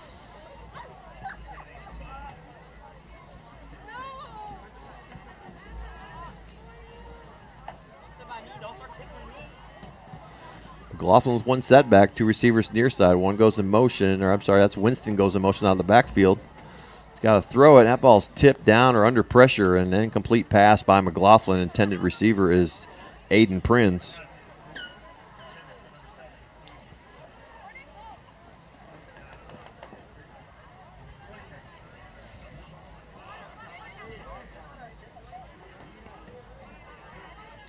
.20 seconds showing on the clock. Eagles have 2 timeouts left. Grizzlies have 3. I don't see them using one here anytime soon. Third down and 18. Waiting on the snap. This one's handed off to Winston. He's dancing in the backfield and goes nowhere. Comes down about the 30 or the 42-yard line. Maybe the 43. We're just going to bring up 4th down and 17. And that's going to end your first half here at AC Bible Stadium with the Grizzlies well in control of the Eagles. 28-2.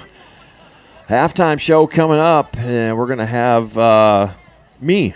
We'll be right back.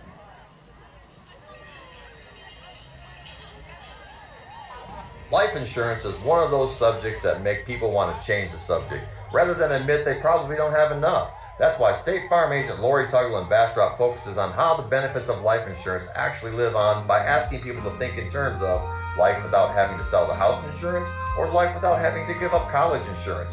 Find out how the benefits of life insurance can live on for your family. Call State Farm agent Lori Tuggle in Bastrop, Texas at 512-581-3939 or look her up on her website at www.lorituggleagency.com. And let's put the life back in life insurance. Hey folks, if you're needing signs, banners, business cards, stickers, vehicle wraps, political propaganda, and anything else that needs to be printed, then Bastrop Signs and Banners are the people you need to see. Located at 248 Highway 304, Bastrop, Texas. 14 years in the community, the family-owned business continues the path of quality and affordability. Go to BastropSigns.com or call 512-332-0803 for details. They want you to remember that we print it all.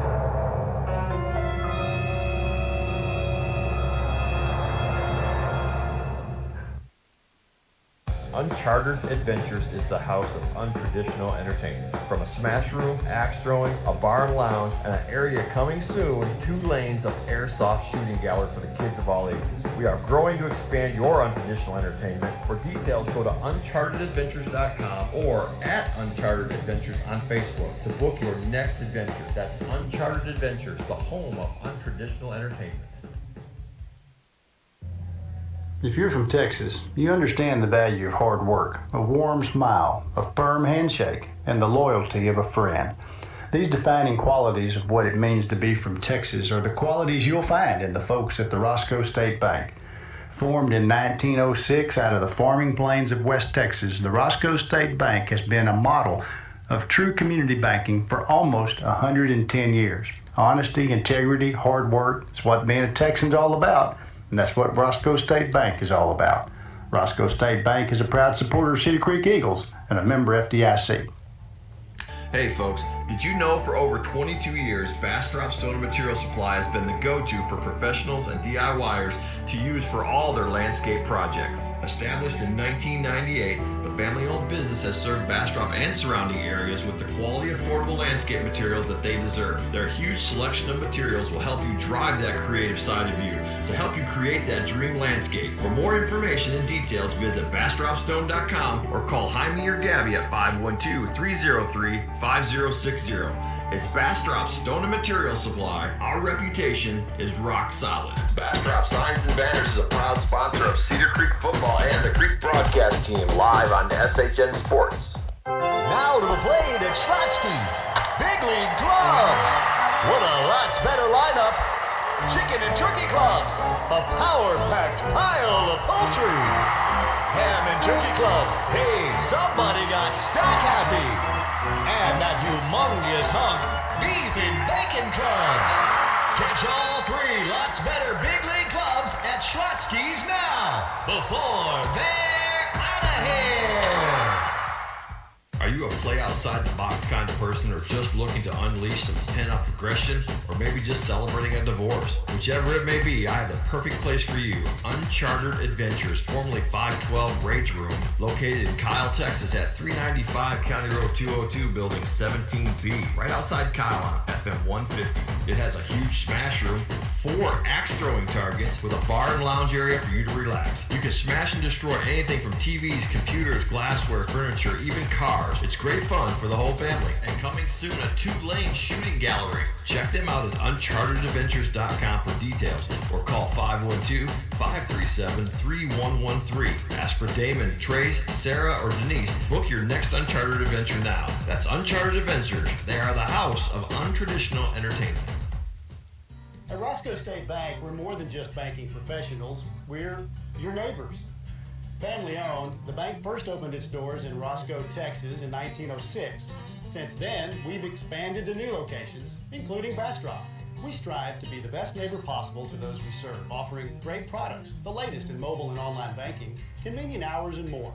All with the highest level of customer service, because that's what neighbors deserve. Roscoe State Bank, building community one neighbor at a time. Bastrop Stone Material Supply is a proud sponsor of Cedar Creek football and the Creek broadcast team on SHN Sports. Maury Tuttle, State Farm Insurance. 512-581-3939. Maury Tuttle. Call now. Home, auto, and life. Maury Tuttle. 815 Highway 71 West, Suite D. Maury Tuttle, State Farm Insurance. Like a good neighbor, State Farm is there. Since 1922. Welcome back to the Cedar Creek Eagles Glen Grizzlies, brought to you by Roscoe State Bank, the Creek broadcast team, live on SHN Sports.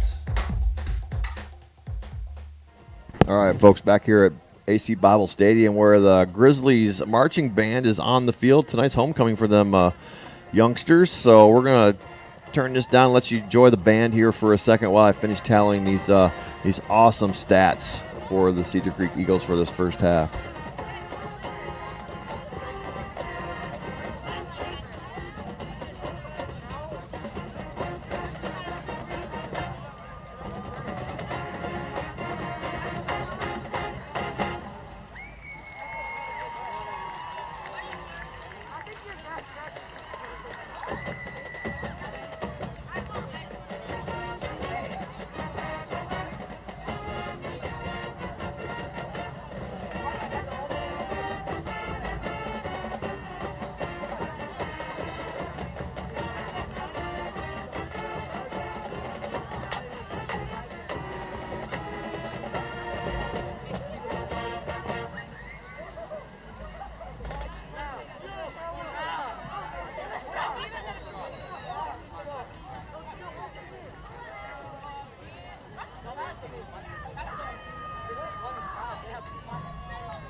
All right, we're back here in the Bastrop Stone Material broadcast booth. Looks like it's Glen Grizzly homecoming tonight.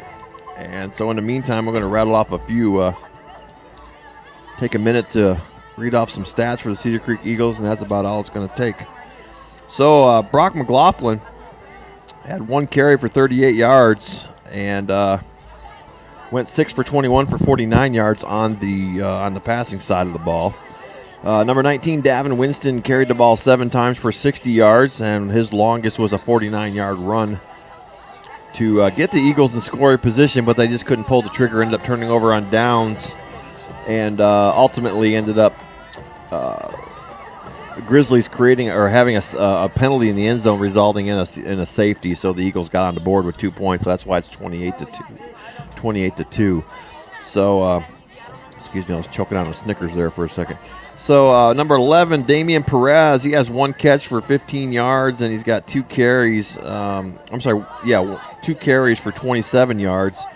And Aiden Prinz has 3 catches for 25 yards.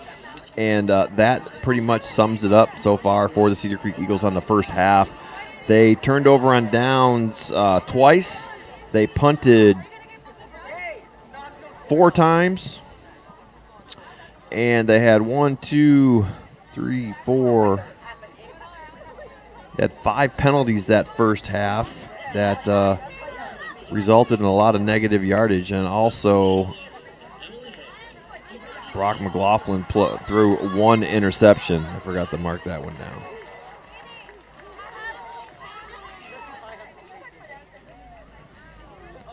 So other than that, the penalties and just not able to move the ball for the Eagles has just been a first half disaster for the Eagles. It started with the very first play of the game when they fumbled the kickoff on their own 30-yard line, and the Grizzlies started their attack from there. Most of the Grizzly possessions tonight, all for except one, have been on short fields. The first touchdown was scored by a rushing touchdown by the quarterback, Tony Holland. The second touchdown was a passing touchdown to number 8 from the Grizzlies, Simpson, for a 12-yard touchdown. The third touchdown was, that was a rushing touchdown. I think that was one from 7 yards out by Noah Reichhold. And then the fourth touchdown was, I didn't write it down. Where is it? Oh, the fourth touchdown was the first play, or first 2 plays of the game. And within 15 seconds of kickoff, 2 plays, 31 yards for the first Grizzly touchdown. So that's the synopsis of the Grizzly attack. And the punting by Brock McLaughlin has not been very good tonight. He shanked a couple out of bounds on short fields. And it's just all around, the Eagles have just have been struggling just to try to find their feet this game. They're missing a few players on that front offensive line due to quarantine reasons and stuff. So we have three of the offensive linemen that are out there playing the whole game when they are on the field. They have no rotations and no help on the backside as far as giving those young men a rest when they need it. So right now the Grizzly band is on the field, and I didn't see who they announced the king and queen. Maybe I missed that part, or they haven't done it yet. It's showing 11 and a half minutes showing on the clock here to finish up halftime. So take an opportunity here. I don't know if they're listening during halftime, but take a big shout out to my son Lee and Rodimer up there watching the football game all the way up in Michigan. It's probably, I don't know what the temperature is up there, but it's a nice cool, about 75 degrees out here right now. And so I'm sure it's probably about 50 degrees less than that, 1,300 miles north of here. So big shout out to you guys. Appreciate you guys listening. I wish we had a little more exciting football game for you guys up there in Frankenmuth, Michigan, the home of the Eagles, ironically. They are the Frankenmuth Eagles as well as the Cedar Creek Eagles are here. So we're going to turn it down just for a second and let you listen to the Grizzly band. The Eagle band is not here because of COVID reasons. They are, UIL does not want bands traveling. So that's why we have just the Grizzly band for you tonight.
Thinking about building something?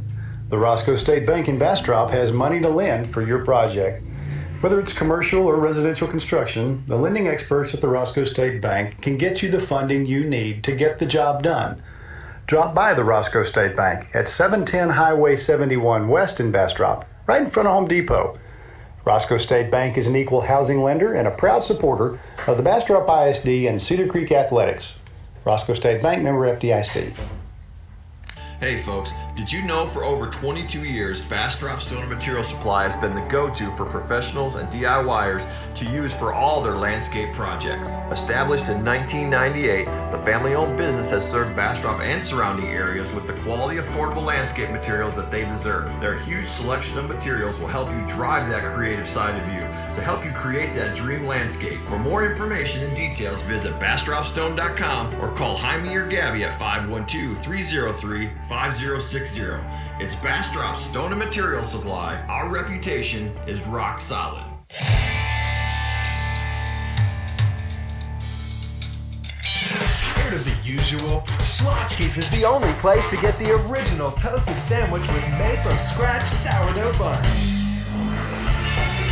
Come in today and treat yourself to a one-of-a-kind sandwich experience. Schlotzky's. Funny name, serious sandwich. After 14 years of serving the Bastrop and surrounding area, Bastrop Signs and Banners, located at 248 Highway 304 in Bastrop, Texas, the family-owned business continues to turn out quality products at an affordable price. With no job too big or too small, Bastrop Signs specializes in what you need.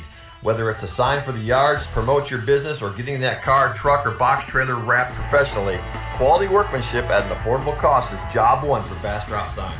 So go visit bastropsigns.com for store hours and ordering information, or find us on Facebook. Call 512-332-0803. That's Bastrop Signs and Banners, where we print it all.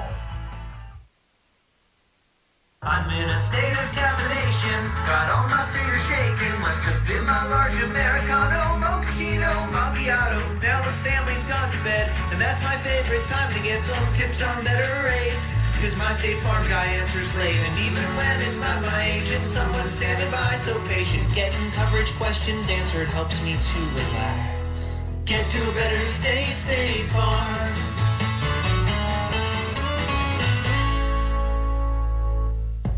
Welcome back to the Cedar Creek Eagles Glen Grizzlies, brought to you by Roscoe State Bank, the Creek broadcast team live on SHN Sports.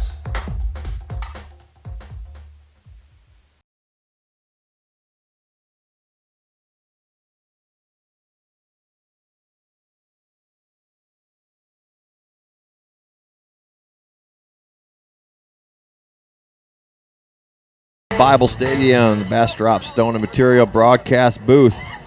The Grizzlies are on the field stretching out, warming up here. About 4 minutes left in halftime. The Eagles are just now making their way out of the locker room.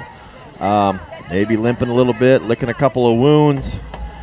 But hopefully they come out with a little bit different game plan than that first half, because they're going to need everything they got plus more to even try to wrangle in a remote chance of making the playoffs with a victory that they need tonight.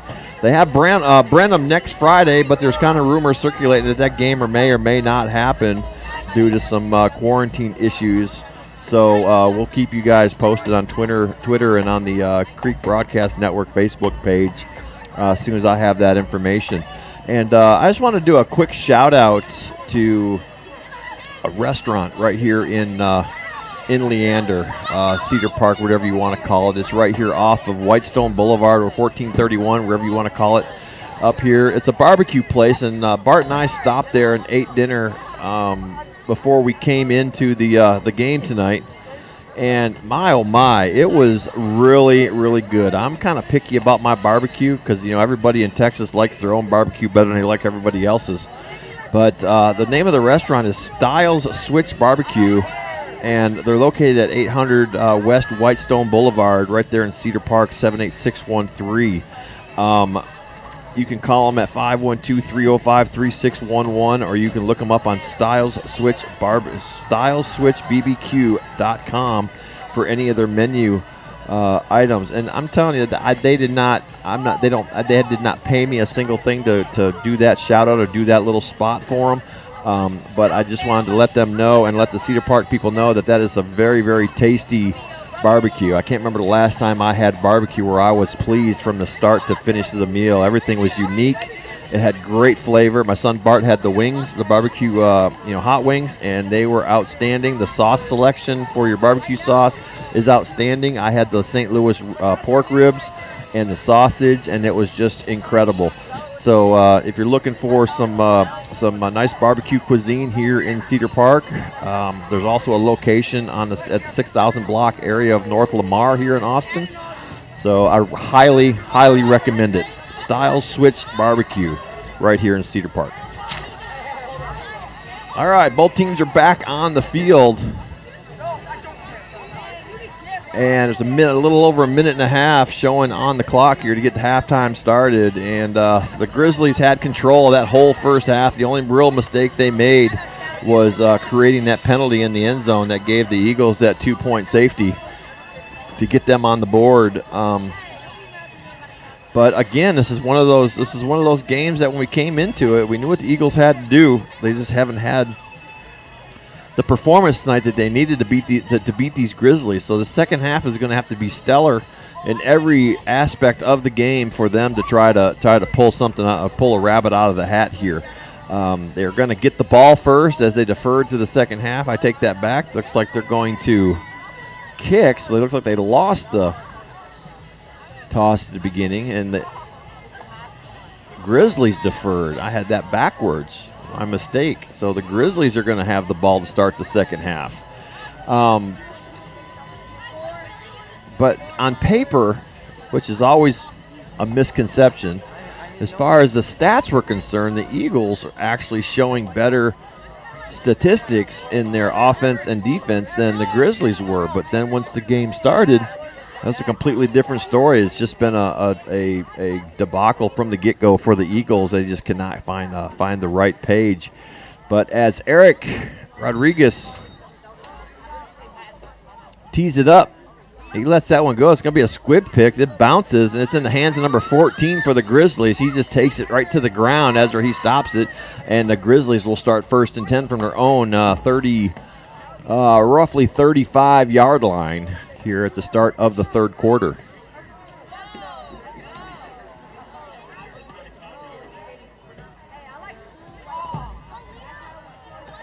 So 28-2, this broadcast brought to you by Roscoe State Bank. And we are in the Bastrop Stone and Material broadcast booth. Holland has the snap, hands it off to number 6. He's up that left side. He's got run room. He's going to take that to the house on the first play of the second half. That is a 70-yard touchdown run by number 6, Dominique Sullivan. I believe that's number 6.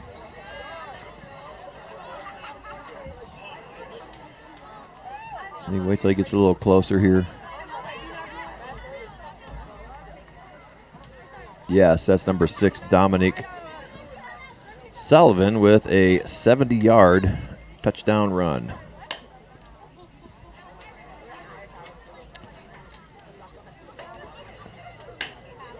And that kick is up, and it's good.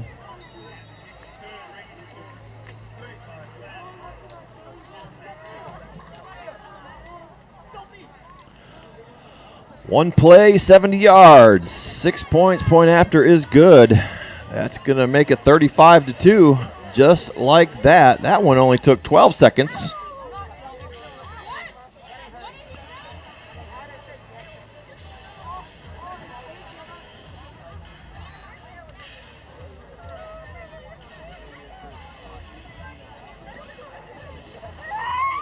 as the Eagles start the second half the way they started the first half, except minus one less play. One play, 70 yards. By number 6, Dominic Sullivan. So the Eagles missing quite a few key players tonight. Dominic Mojica being one of them in the backfield for the Eagles. He was injured last week in Bastrop game, so he's out for the rest of the season. As the Eagles get ready to receive kickoff, deep for the Eagles are going to be Aiden Prinz and Davin Williams. Or Davin Winston, I'm sorry, not Williams. I don't know where that came from. Short's going to be Roberts and looks like Wemhoff, number 12. All right, ball's on the way. It's going to be short about the 27-yard line. He fumbles that one. Roberts picks it up and tries to run with it before he's swarmed by a sea of orange all the way back. They're going to give him some forward progress before he stumbled at the 29-yard line where the Eagles will have a Bastrop signs and banners. First down. All right, McLaughlin's first look at the second half. First and 10 from the 29-yard line. Man, they are some loud kids. I'll turn that crowd mic down a little bit. The band's not playing. All right, McLaughlin on the near hash marks. Got one setback. Shotgun position, 3 receiver split. Chris Freeman goes in motion. There's a snap off the Davin Winston. He's going to meet the defensive line of the Grizzlies, and he's going to get the line of scrimmage back. It'll bring up 2nd and 10.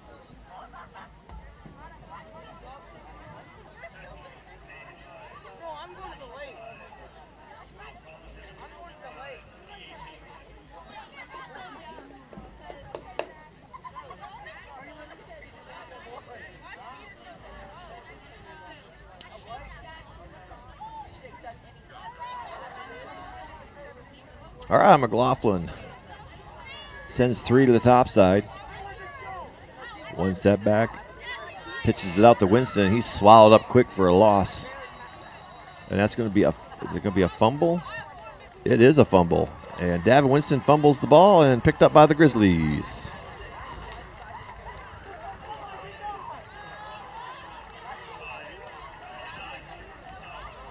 First and 10 for the Grizzlies from the Cedar Creek 19-yard line.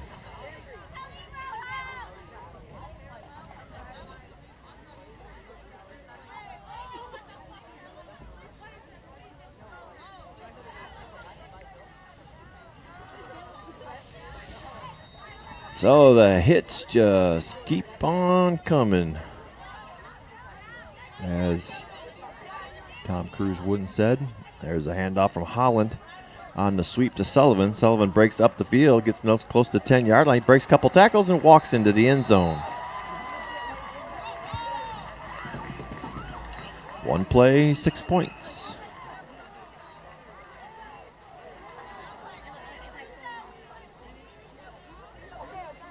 Wow. Really don't know what to say, guys. It's been a rough outing for the Eagles. So that's 41-2 with 10:45 to go in the game, or to end the third quarter. Point after pending. Ball's on the ground. It's on the way, and that young man is perfect on the night. That is Fernando Rosas. Puts 42-2 on the board for the Grizzlies.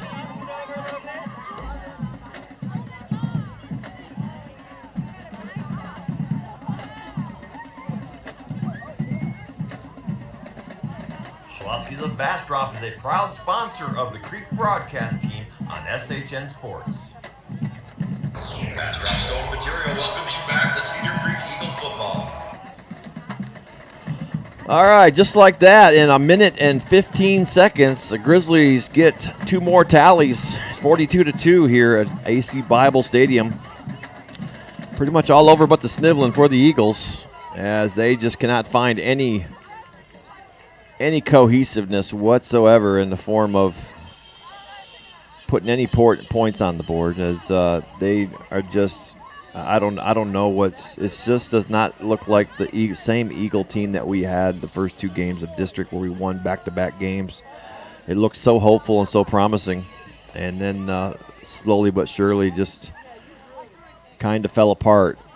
Rosas with the kick. The ball's going to come down about the 19-yard line again. This ball caught by Roberts. He breaks a couple of tackles, gets up over the 35 to about the 37-yard line. He's going to bring that ball back about 17 yards.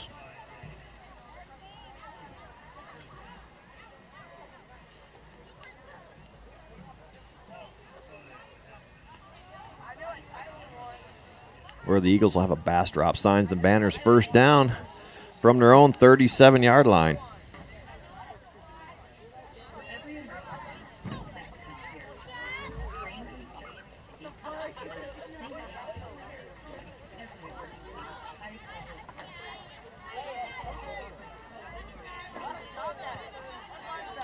We didn't have a lot of places to put our crowd mic, and unfortunately it's sitting right down there in the middle of a daycare, it seems like. All that giggling going on.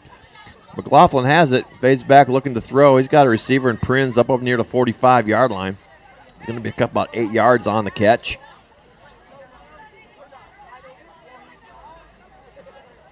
That's going to bring up second down and 2 on the Prinz reception as McLaughlin brings the play in from the sideline. Coach Hill's got to be kind of struggling at what happened here this season. Like I said, it started out pretty promising. I mean, they lost all 3 preseason games, but then they bounced back from that with 2 back-to-back victories in district and have lost every game since as McLaughlin throws. Oh, that ball's in and out of the hands of Roberts. Under the coverage of number 22, Devin Endel. Had pretty tight wraps on him. If he would have caught it, it would have been a first down, but incomplete pass.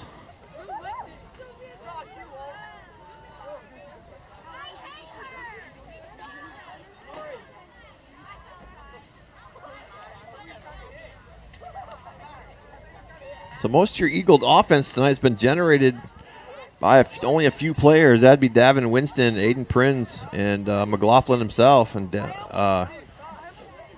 as Winston gets the carry, gets to the outside. Oh, and a good tackle, but enough for an Eagle first down. He was off to the races there, but a nice shoestring tackle by number 23, Daniel Hanna, to save that extra yardage. But he's going to pick up about 6 yards on the carry.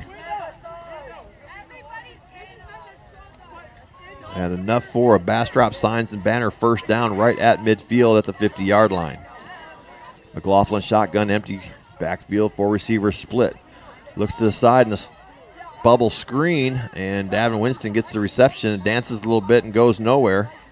It's going to be no gain on the play, maybe a half a yard, depends on how they mark it, but it looks like it's going to be second down and 10.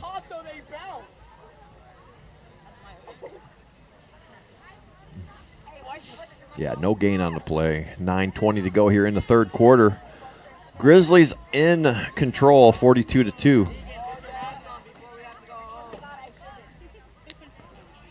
As Perez and Prinz break out to the near side, and no receivers to the top.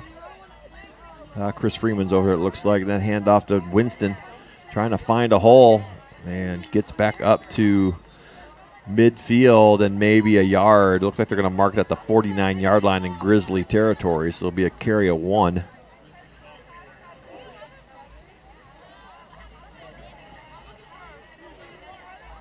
That's going to bring up third down and 9 for the Eagles.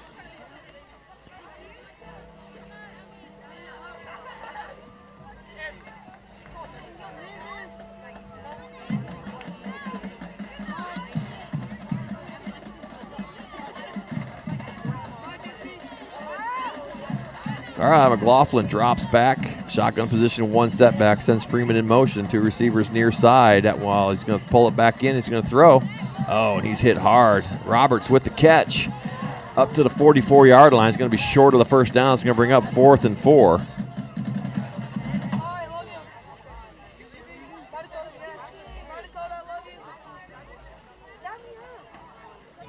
Five-yard reception for Josh Roberts. Looks like they're going to go for it. They really don't have much of a choice at this point. No harm, no foul. Can be further done as McLaughlin waiting on the snap, sends Freeman to the other side, and Winston in the backfield. There's a snap. McLaughlin rolling out. Yeah, ball's wadded down. There'll be another turnover on downs for your Cedar Creek Eagles on the incomplete pass. So your Grizzlies will take over 1st and 10 from their own 44-yard line with 7:50 to go in the third quarter.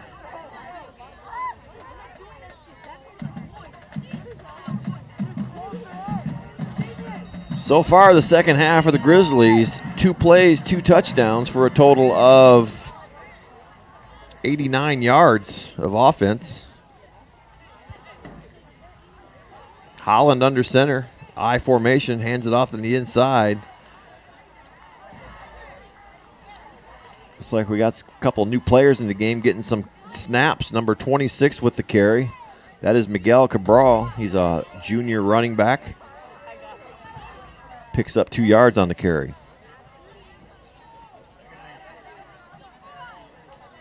Second down and 8.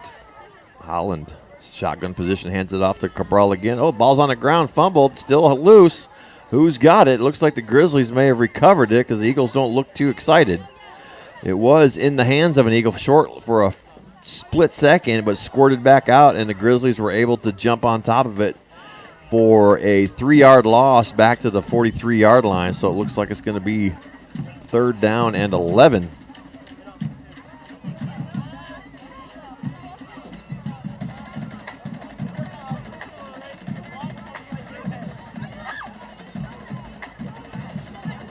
Holland rolls out to the right side. He's got a receiver. It looks like he's inbounds. Oh, no, he's caught the ball out of bounds. That was a good catch, but it looks like his elbow may have been out of bounds when he went to lay down to try to catch that low pass.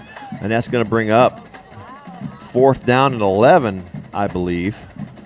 It is with 6:43 to go on the incomplete pass.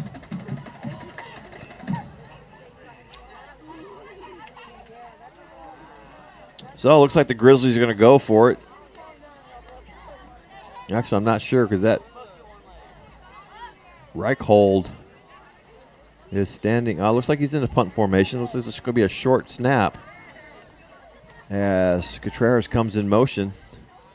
And it's a rugby-style kick. Lets that one go. Hits about the 29-yard line. Takes a Grizzly bounce inside the 10-yard line all the way down to the 9 where the Eagles will have a bass drop, signs and banners, 1st down deep in their own zone at the 9-yard line.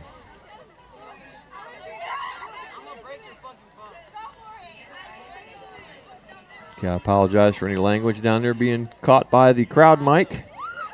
If you're able to make it out, let me turn that down just a hair more. Can't have any F-bombs.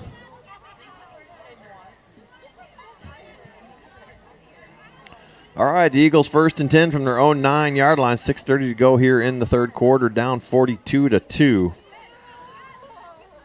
Turnover on down. A fumble recovered by the Grizzlies, and turnover on downs for the Eagles. 2 scores by the Grizzlies. This one handed off to Winston. He goes out the right side. He breaks the corner. He's got some running room. He's over to 30. He's going to get forced out of bounds. He's still going, still inbounds. Makes it over midfield, it looks like. He's going to step out of bounds in the Grizzly 49-yard line.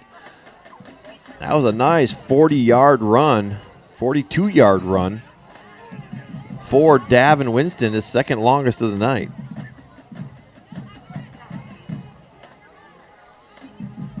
So Davin Winston having to pick up a lot of the running responsibilities of Dominique Mojica, who's not in the game tonight.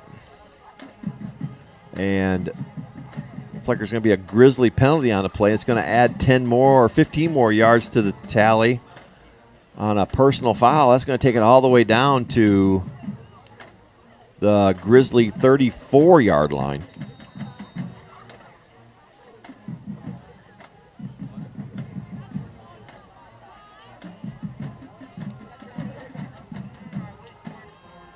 McLaughlin shotgun position. That's going to be a bad pass. A pass intended for Davin Winston on like a bubble screen type pass, but it was just out of his reach. Couldn't get to it. It's going to bring up 2nd down and 10.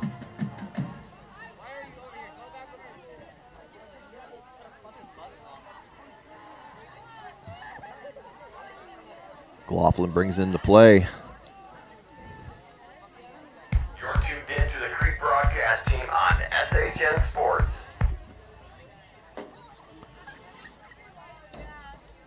All right, McLaughlin with the snap, looking to throw it across the middle there. He's got a receiver, and that's going to be Damian Perez all the way down to the 23-yard line.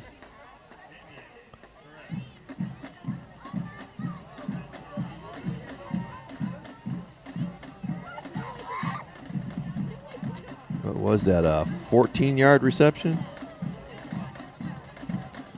Bastrop signs 1st down at the Grizzly 23-yard line as the Eagles inch a little closer to a hair of redemption.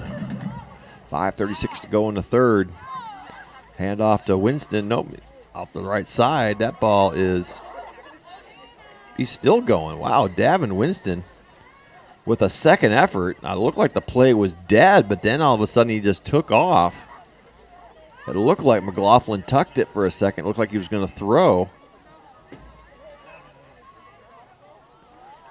But Davin Winston picks up 8 yards on the carry.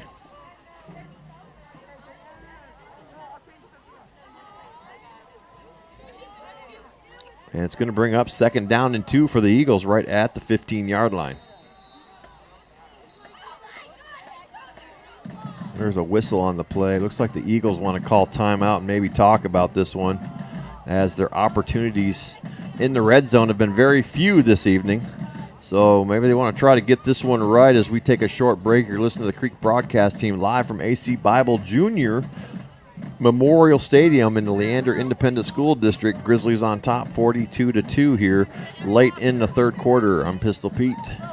Be right back.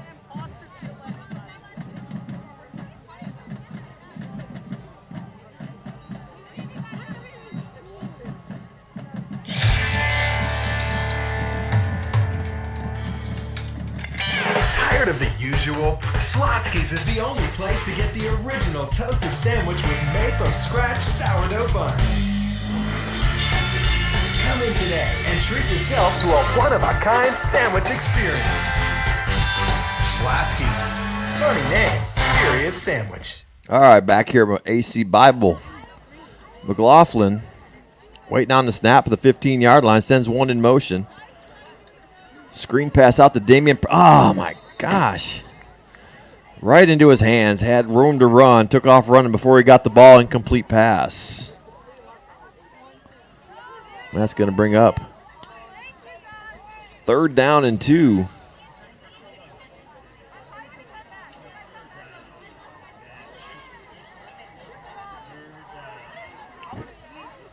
As McLaughlin brings it in.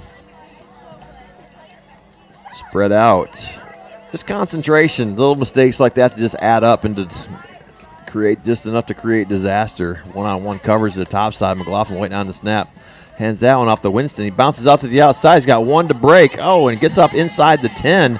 Another great tackle on the defensive side by number 27 for the Grizzlies. Sky Mendez to save that touchdown on Cedar Creek, but gets down inside the 10 for a Bastrop signs and banner 1st down on the 6-yard pickup.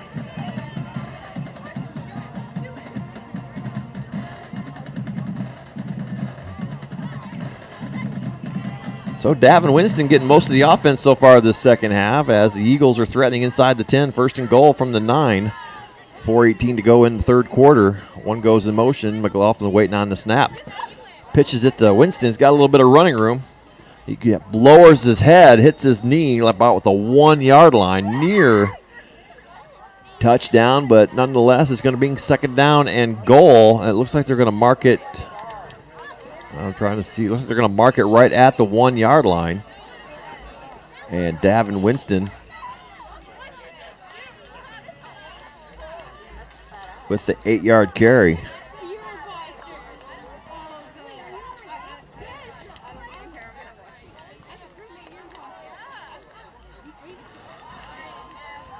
All right, Josh Roberts spreads out high to the top side. Near side, we got Prince, shotgun position with Winston in the background. Hands it off, lowers his head. He gets inside end zone for a Cedar Creek Eagle touchdown. Davin Winston on the 1-yard run.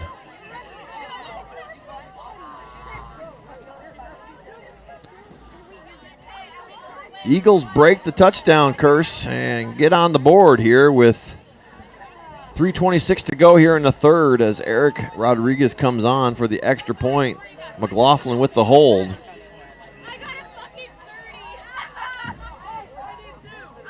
There's the snap. It's on the way. Oh, and that's blocked. And that's going to be picked up. And it's starting to be ran back, but he's going to get brought down, so it'll be a mixed extra point.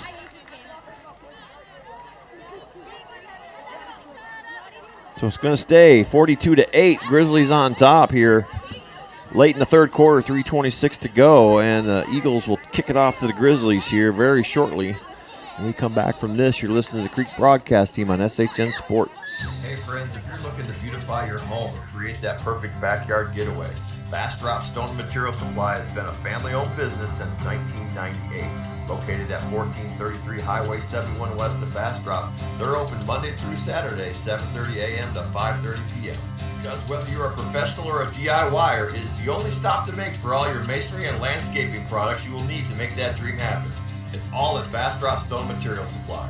Whether to create that perfect patio, that outdoor kitchen, fire pit, garden, or beautiful rock home, Bastrop Stone Material is your one stop you need to make for all your natural landscape materials. Visit BastropStone.com or find them on Facebook for more details. Call Jaime or Gabby at 512-303-5060. Bastrop Stone Material Supply. Their reputation is rock solid. 4 and 3 and 2 and 1. And when I'm on the mic, the suckers run. All right, back here at Bible Stadium where that 9-play drive, 80 or 91 yards, gets the Eagles on the board with a touchdown. That kickoff nearly bungled, but controlled by the Grizzlies by number 14, Ethan Berumen. And the Grizzlies will start 1st and 10 from their own 40-yard line.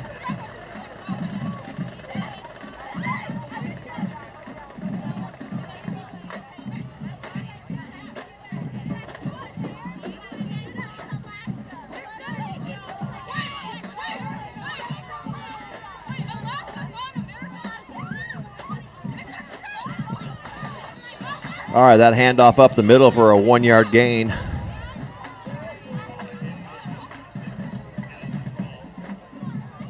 Let me see who that carrier was. Looked like number 26 again for the Grizzlies, Miguel Cabral. The 1-yard carry. 2nd down and 9. Here's a snap.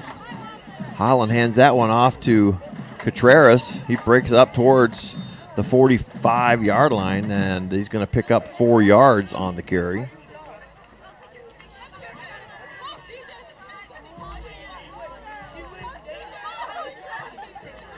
As the Grizzlies continue to keep it on the ground, eat up more clock. Game's pretty much already in hand. They don't really need to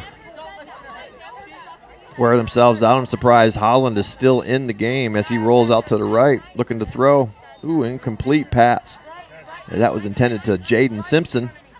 Just a little too low for the young man.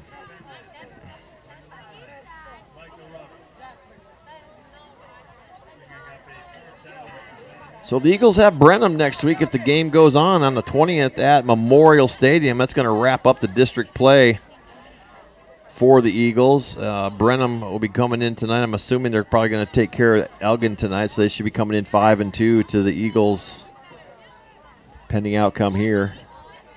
Eagles showing blitz on, or I'm sorry, the Grizzlies back to punt. Nice little rugby kick. That's a good kick. Bounces right at the 30-yard line. Kind of takes a Cedar Creek bounce. It only gets down to about the 20, where the Eagles will have a Bastrop signs and banners 1st down.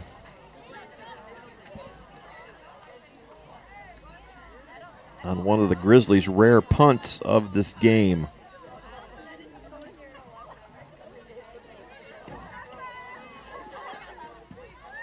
Well, let's see if the Eagles can't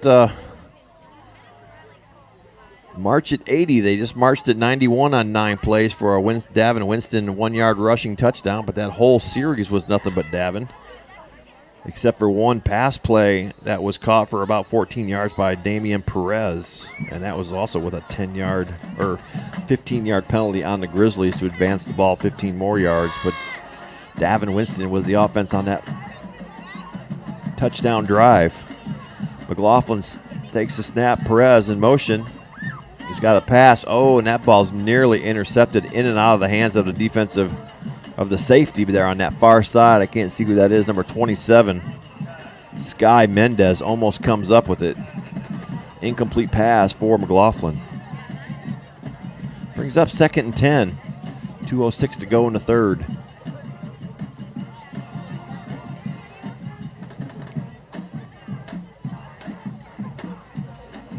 Are they playing Mickey? Oh, Mickey, you're so fine. All right, McLaughlin with one setback. 2 receivers near side, 1 top side, single coverage. Sends Winston up into the slot in motion. Winston with the catch, breaks loose, breaks free, gets to the sideline. Should have enough for a Cedar Creek first down as he gets up over top of the 30-yard line to about the 31. That'll be an 11-yard reception for Davin Winston.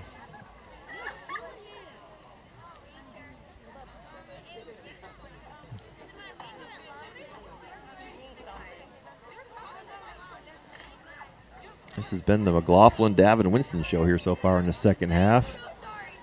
1:59 to go in the third. McLaughlin shotgun near hash mark, waits on the snap. Ooh, that's going to be a false something. Actually, it's going to be a timeout called by the Cedar Creek Eagles as the play clock looked like it was reaching close to 0. So instead of taking the penalty, they went ahead and took a timeout, and that's going to leave them with 2 for the rest of the half.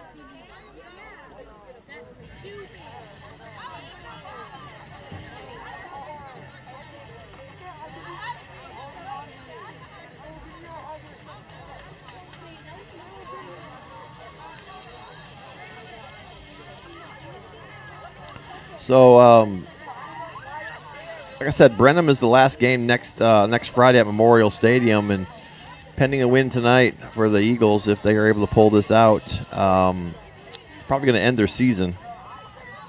And next year's kind of up in the dark, up in the air for the Creek broadcast team. My duties lie solely next year with the Cedar Creek Band Boosters, as I am the president of that. I did this year because of the COVID thing. So if anybody out there wants to try their hand at this, I have all the equipment and everything that you need to broadcast with if you would like to give it a shot.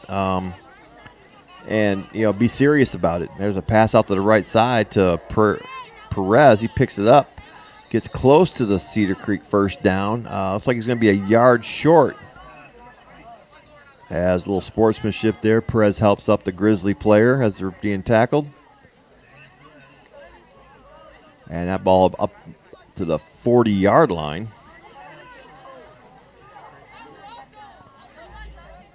On the Perez catch, 9 yards. Bring up 2nd down and 1 from right at the Cedar Creek 40-yard line. So, yeah, if you want to give it a shot, man, I mean, if you have a friend or somebody you want to do a team thing, that's totally cool too. Davin Winston with the draw, breaks to the outside, breaks the corner, breaks a tackle. I'm not sure why those yard markers were way back there. The ball, I'm not sure. Oh, okay, I see what it was. So he gets up over top of the 50-yard line, or just before the 50-yard line, at the 48-yard line of Cedar Creek territory, picks up the first down, and picks up about 9 yards on the carry. That's going to be an Eagle Bastrop Signs and Banners first down. So, yeah, if you want to give it a shot, man, get a hold of me, man, and then we can talk about it. And everything's done through the affiliation of SHN Sports out of Georgetown and Rob Hipp. Shotgun position. Here's a snap looking to throw. He's got Roberts and over top midfield down to about the 40-yard line on a 7-yard reception.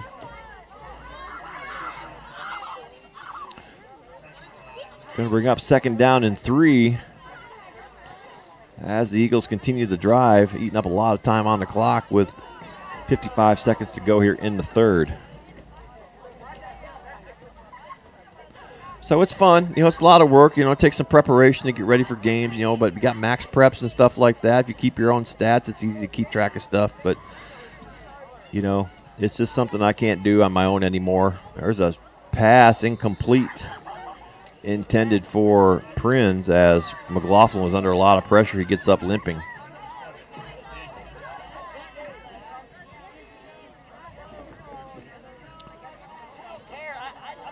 Like I said, it takes a lot of time. I volunteer my time to do this, try to get the boys out here represented for the Cedar Creek Eagles. So, like I said, if you're interested, give me a shout at the Creek Broadcast Network at gmail.com or on my Facebook page at the Creek Broadcast Network Facebook page. McLaughlin throws it out on a bubble screen, has Winston. He's got the 1st down over the 40, still on his feet. Breaking loose inside the 30 as Davin Winston rattles off about 19 yards on the bubble screen. 19 gets 19. 1st and 10 on the Bastrop signs. 1st down at the 27-yard line as the Eagles inch a little closer. 14 seconds to go in the 3rd before we switch ends for the last time. McLaughlin waiting on the snap. Hands that one off to Winston up the middle. Meets resistance. Gets inside right at the 25-yard line. Looks like they're going to mark it. That's the horn for the end of 3rd quarter. Winston's going to pick up 2 yards on that carry as they switch ends to bring up the 4th quarter.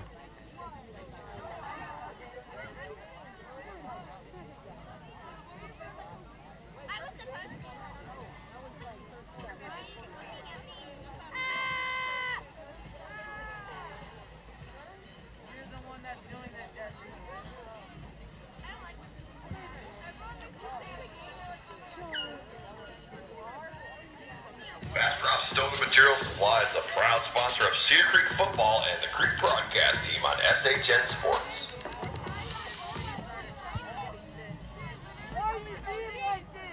You're listening to the Creek broadcast team on SHN Sports.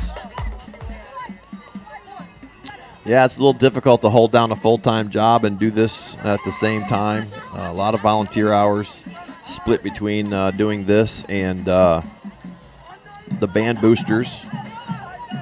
Concession stands, a busy time of year right now because the band boosters and other various entities are taking care of playoff games already at Memorial Stadium. Division 2A had a game last night where the Ganado Indians defeated the Johnson City Eagles. And there's a pass to Josh Roberts for the Cedar Creek touchdown. No flags on the play.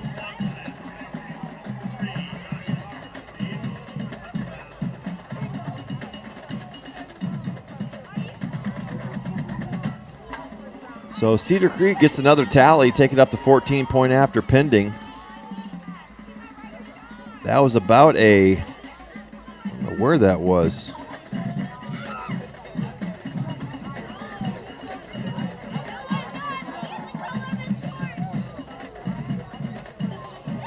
About a 35-yard strike from McLaughlin to Roberts. 2-point conversion coming. He rolls out. Oh, he's hit hard. Right at the time he released the ball, McLaughlin took a shot. And that pass is incomplete, intended for Aiden Prinz in the back corner of the end zone.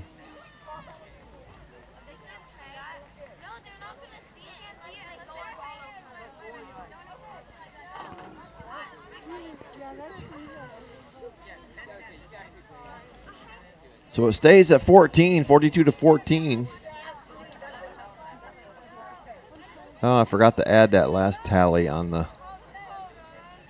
scoreboard. My apologies, people. Let me change this to 4th down, too. Sometimes it's a little difficult to remember to do every little detail when you're doing this so low. So low you can't hear me. All right, so the Eagles get on the board for a second or a third time, I might say, 14-42.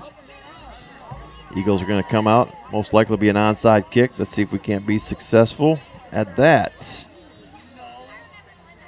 As the Grizzlies last series ended up in a punt, basically a 3-and-out.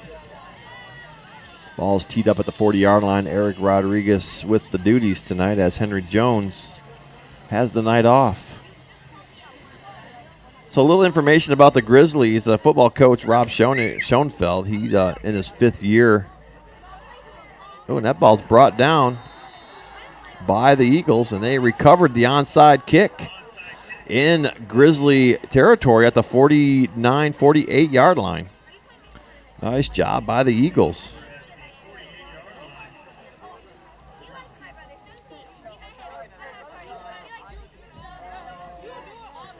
Going to be at the Grizzly 49-yard line for the Bastrop Signs and Banner first down with 11:51 to go here in the fourth quarter as the Eagles refuse to go lightly into the dark. Looks like it's going to be at the 48-yard line. It'll be 1st and 10. McLaughlin moving left to right now. One setback, one goes in motion. Perez out there with the reception, gets inside Grizzly territory, or further into territory, over the 45 to about the 42-yard line. Looks like Perez is going to pick up 6 yards on that reception.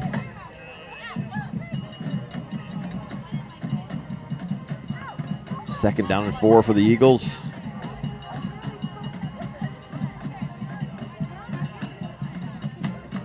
So it takes a couple people to do this minimum, at least 2 people minimum to do it. One person to do all the stuff here that I'm doing, and one to run the video camera. Winston has the ball. He runs. He's still on his feet. Wow, that little boy can scramble as he gets down inside the 40. He ran about 20 yards to get 2, and it's going to bring up 3rd down and 2 as Winston gets 2 yards out of all that. Broke a couple of tackles and was able to squeeze up the middle for a couple yards. He's quick.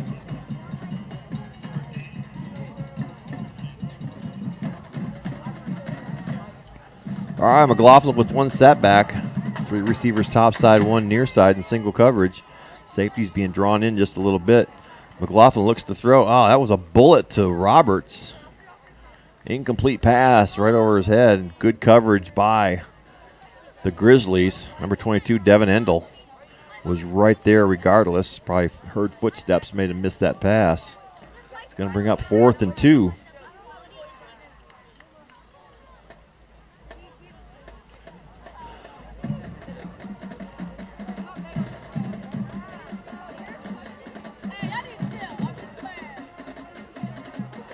All right, shotgun position. Empty back field, 3 receivers to the top side, 1 to the near side. McLaughlin looking to throw. That ball incomplete to Roberts as well on the slant pass. That's going to be a turnover on downs.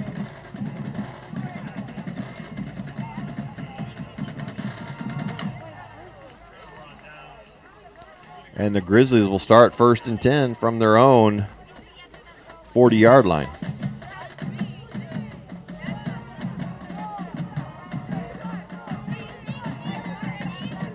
So the Grizzlies open up the second half with 2 plays, 2 touchdowns.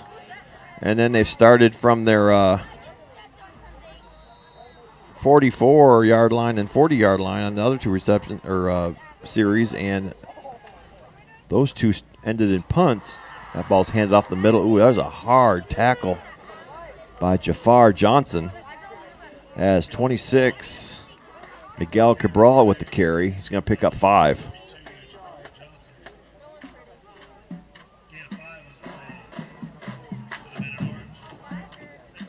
So 2nd down and 5 as the clock continues to roll at 10 minutes left in the game. Tony Holland still in the game for the Grizzlies. Set back is Cabral. 2 receivers top, 1 to the near side, single coverage with Micah Roberts. That ball's handed off on that right side and squeezes up near the 50-yard line. Looks like they're going to give him 3 yards. It'll bring up 3rd and 2. That's Cabral on the carry. Keeping it on the ground, eating the clock up. Eagles have 2 timeouts left. Grizzlies have 2 timeouts left.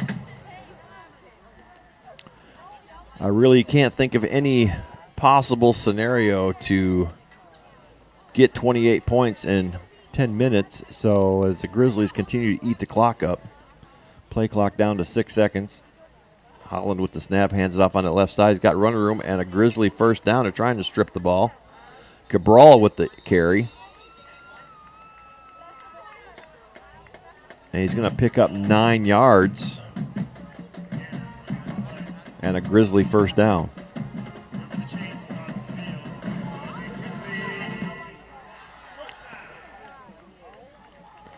All right, 1st and 10 for the Grizzlies from the Eagle 43-yard line.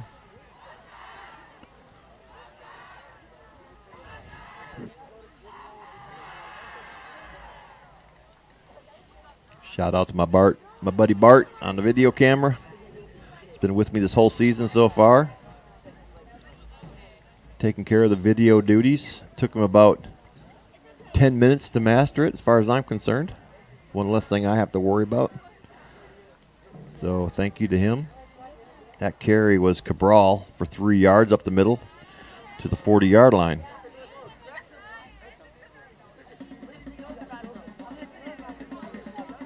Brings up 2nd down and 7 as the Grizzlies take their time getting the play called in. 14 seconds on the play clock. Game clock at 7:55 left in the contest.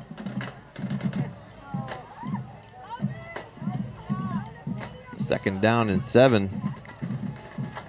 That ball is carried by Cabral again, and their Eagles are trying really hard to strip that ball, but Cabral is just hanging on to it like his life depended on it. He's going to bumble up over the 40 to about the 37-yard line. He'll pick up a couple of more. That's going to bring up 3rd down and 5. Oh, looks like 3rd down and 4, the way they have it marked. At the 37-yard line. 33-yard line will be the first down marker. Holland waiting on the snap. Hands that one off to Cabral again. Pounces to the outside. He's got enough of the first down and a little bit more. Inside the 30 to about the 27-yard line. Cabral's going to pick up about 9 yards on that carry. For another Grizzly first down, and we have a player down on the field. Looks like Logan Latouf. Being tended to by, I don't know where our trainers are. Oh, there's Jeremy. He's setting up on his own. It's like maybe he's got the wind knocked out of him. As Coach Hill comes out to see how his player's doing.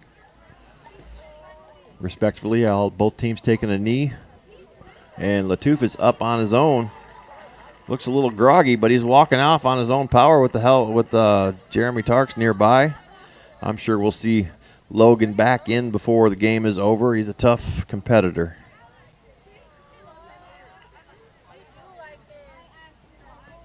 He's one of those Cedar Creek players that's just a very valuable player. He plays both ways the whole game, so it just takes a tally on these young guys when we don't have enough kids to rotate out and give them a break. So that's how injuries happen, and there's a perfect example right there. You get tired and you get knocked around, it hurts. There's a handoff from Holland. There's a flag on the play right there. Could be a face mask possibly. And personal late flag came in as looks like it might be unnecessary roughness as some contact was made well outside the boundary. Not sure if these are going to be offsetting or if both penalties are on Cedar Creek. The ball was carried by Cabral and right now is being marked. We're trying to see what it's like they're facing the Grizzly way, so it looks like it's going to go against the Grizzlies. It's going to be a 10-yard mark-off. I'm not sure what's going on here. So I guess they went back to the original play. It was a first down, and then it was 15-yard penalty added on to that. So that takes it down inside the 25-yard line. I don't know what happened there, but it brings up 1st and 6, I guess, or 2nd and 6. Nonetheless, the ball's sitting at the 23-yard line, and it's showing 1st and 6 on the scoreboard, but the markers are showing 1st and 10. And there's a touchdown ran in by Cabral.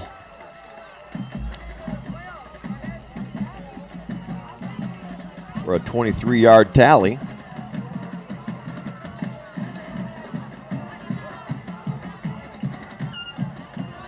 For the 3rd touchdown of the second half by the Grizzlies. Cabral earned that one.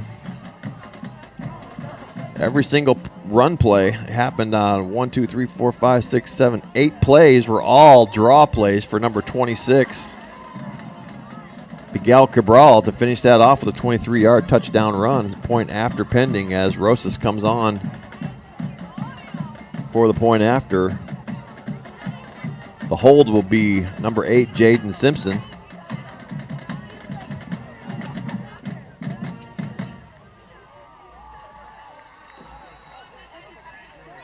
And that's good. That takes it up to 49-14.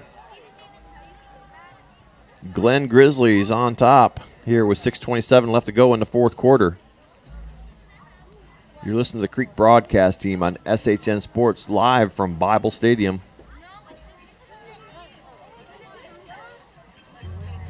If you're from Texas, you understand the value of hard work, a warm smile, a firm handshake, and the loyalty of a friend. These defining qualities of what it means to be from Texas are the qualities you'll find in the folks at the Roscoe State Bank. Formed in 1906 out of the farming plains of West Texas, the Roscoe State Bank has been a model of true community banking for almost 110 years. Honesty, integrity, hard work, it's what being a Texan's all about, and that's what Roscoe State Bank is all about. Roscoe State Bank is a proud supporter of Cedar Creek Eagles and a member FDIC. 4 and 3 and 2 and 1. And when I'm on the mic, the suckers run. All right, back here at Bible Stadium where the Grizzlies getting ready to kick off again. That's their 3rd touchdown of the second half.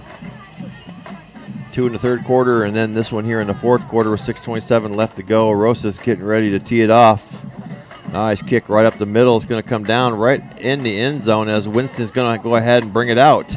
He's at the 10, the 15, out near the 20 before he's wrapped up and brought down.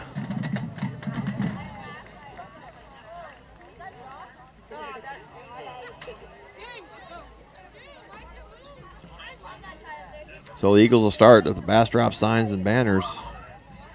First down right at their own 21-yard line. Keep doing that to me. I write it down, I look up, and it's changed.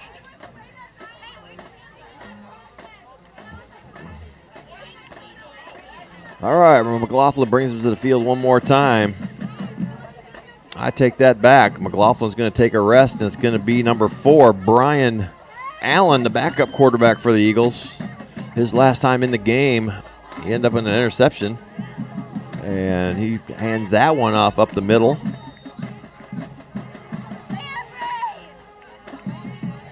See who the carrier was. Looked like number 12. Devin Wimhoff with the carry. Getting a little bit of action. And he's going to pick up 5 yards.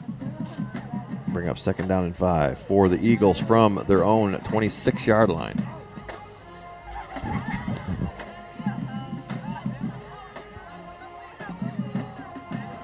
A little confusion with the new quarterback in as Winston goes out to, it's going to be a flag on the play. Too many people.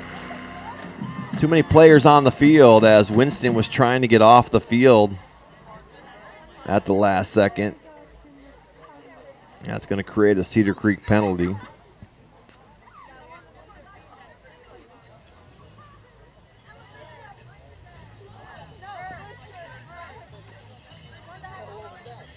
Clock is stopped with 5:34 to go as the Eagles take a timeout. They got one left.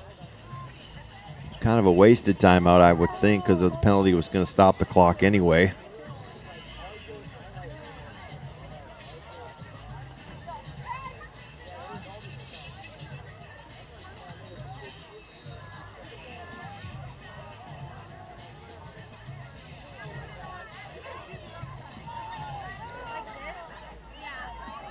All right, 2nd down and 5. Brian Allen in the game for McLaughlin. Set back is Chris Freeman off the right shoulder. There's the snap and the handoff and throw it to the outside. Damian Perez with a little bit of running room. He's down the sideline. He's in the midfield. He's only got one to beat as he's taking it to the house. Damian Perez with a 70.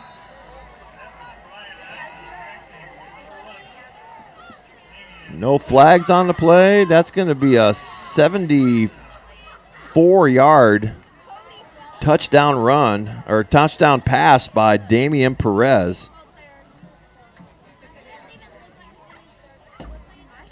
For an Eagle touchdown, takes it up to 20-49. As Perez did that last game against the Bastrop Bears, except towards the end of the game, he ran a kickoff back for a touchdown, and that was an 85-yard kickoff return by Perez last game. That ball's up, and Rodriguez puts it through for 21-49. Grizzlies still on top. The Eagles refuse to give up as glimmers of greatness. That was the first touchdown pass that I know of by Brian Allen, the backup quarterback, number 4, to Damian Perez for a 74-yard strike to the promised land.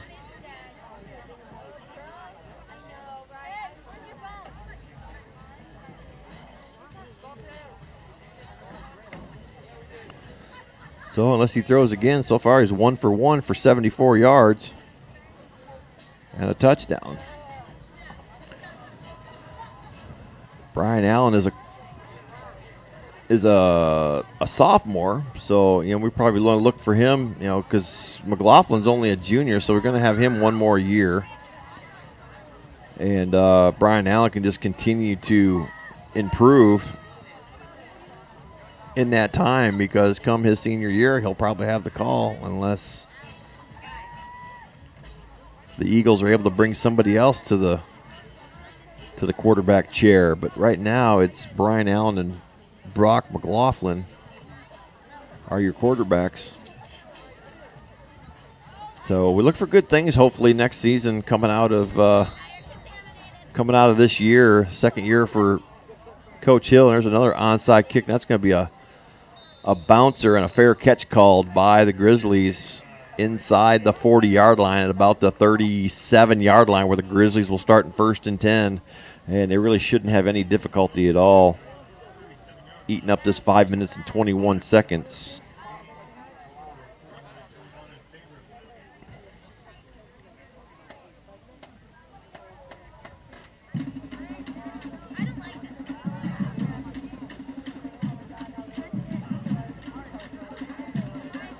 So the Eagles with 3 touchdowns this half as well. Came in with 2 points to start the half, and that tallied a touchdown with an extra missed point after, and then they missed a 2-point conversion, and then they made this last 2-point conversion.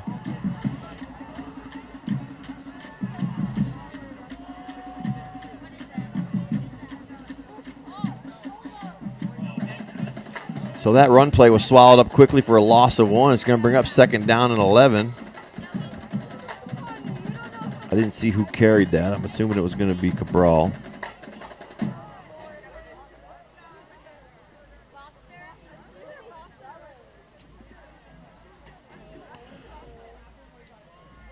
Holland in the shotgun position, takes the snap, hands it off to Cabral again. He's up the middle. He's got a little run room up over the 40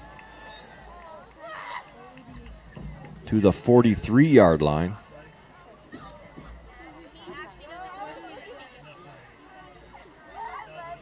Looks like he's going to pick up about 7 yards on that carry.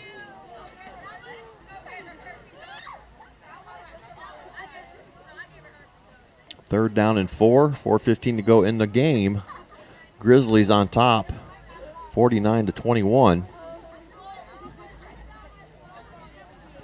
The wheels came off early in the first half, and just Eagles haven't been able to recover since. That snap, handoff to Cabral. He bounces to the outside, almost breaks loose, but he's wrapped up and held up by Jafar Johnson for no gain on the play. It's like he's going to get the line of scrimmage. So it's going to bring up 4th down and 4 with 3:38 left to go. If the Eagles can stop here, they can get the ball back and try to close the gap a little bit more. Not that effort is lacking. They just got on their heels quick early in the first half and just could not recover. So they're going to go for it, 4th and 4. Hand off to, it's like Cabral again, or that was the number 19. That's going to be right at the first down marker, and that's going to be enough for a first down as the Grizzlies move the chain. 4-yard run by Trenton Densing on the fullback draw. So the clock keeps ticking, 2:51 to go in the 4th quarter.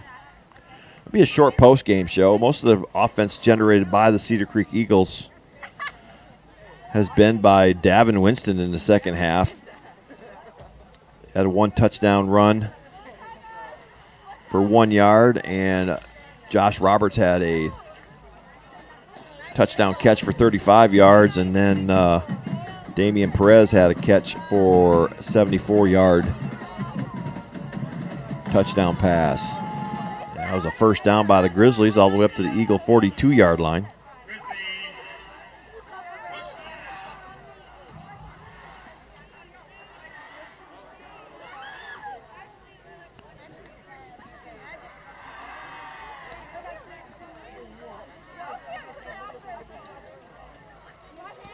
Holland waiting on the snap, 1 setback. That handoff to Densing over that right side, over the 40-yard line, near the 45 or 35 to about the 36. It's going to pick up 6 yards. It'll be 2nd and 4.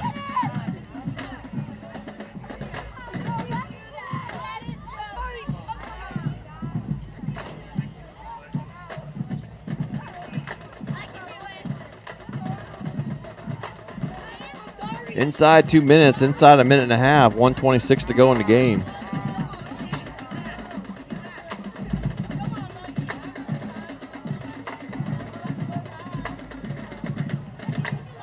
Clock running down. Eagles not showing much for blitz. They're showing a 4-man front, 7 in the box. That ball handed off up the middle near the first down marker, and the Eagles are going to stop them there short of the first down.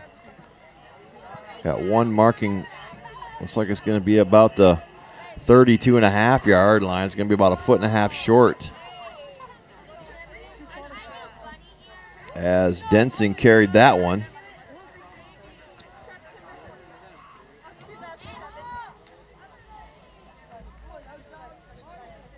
Picked up 3.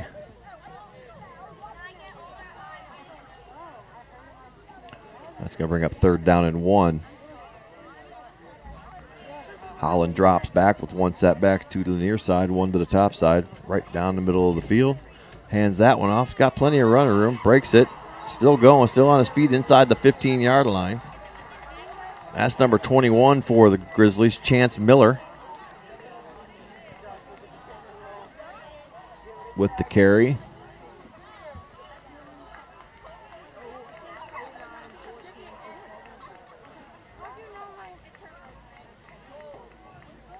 It'll be about 11 yards on that carry. And that's going to end the game right there as the clock runs out and the officials are just sprinting for the locker rooms. I'm not sure.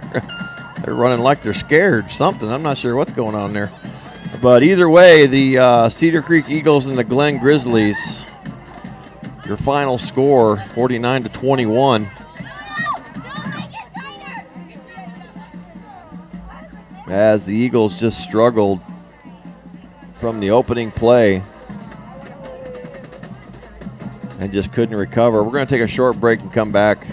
Listen to the Creek broadcast team on SHN Sports.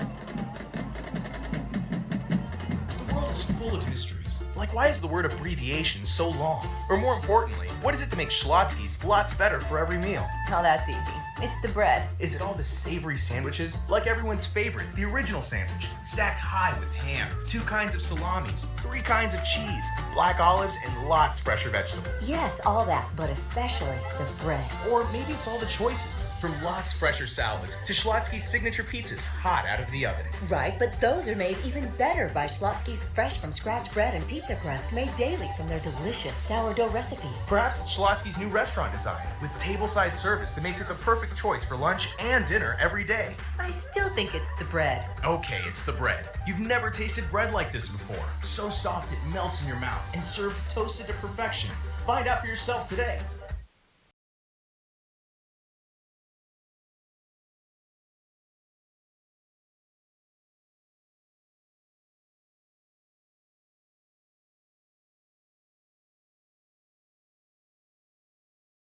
All right, back here at AC Bible Stadium. Your Schlotzsky's post-game wrap-up. It's going to be a short one. I'll have all those stats for you against the Brenham Cubs next Friday night, the 20th, at Memorial Stadium, as the Glen Grizzlies get one step closer to making the playoffs this year as they smash the hopes of the Cedar Creek Eagles' playoff chances on a pretty dominating performance by Tony Holland and the Glen Grizzlies on a total offensive night that started right from the get-go, from the opening kickoff, as the Eagles fumbled the opening kickoff and Grizzlies recovered it at the Eagle 30-yard line, and then it just started from there. So the Eagles tonight, just like I said many times, they just could not get it started. They had a couple glimmers of hope there. They were able to tally 21 points on a Davin Winston rushing touchdown and passing touchdowns from Josh Roberts and Damian Perez. Offensive yardage wasn't bad. It just wasn't enough. So, especially for the second half. So, your final score from AC Bible Stadium here in Leander Independent School District, your Glen Grizzlies 49. Your Cedar Creek Eagles 21. I'm Pistol Pete with the Creek broadcast team and SHN Sports. If we have a game, I will see you next Friday night at Memorial Stadium, where the Eagles host the Brenham Cubs for the final game of the season for Cedar Creek. It is Senior Parents Night, so all the football seniors and band seniors will get recognized as they walk the field with their parents, and all the seniors at the end of the game will do the senior walk as well, as a tradition for the last game of the season. So on behalf of Roscoe State Bank, State Farm Insurance, Uncharted Adventures out of Kyle, Bastrop Stone and Material, Bastrop Signs, and Schlotzsky's Deli, Austin Eatery, and Bastrop and Elgin, I'm Pistol Pete with SHN Sports, the Creek broadcast team, on a final farewell from AC Bible Stadium. Your Cedar Creek Eagles fall to the Glen Grizzlies by a score of 49-21. We'll see you next Friday night.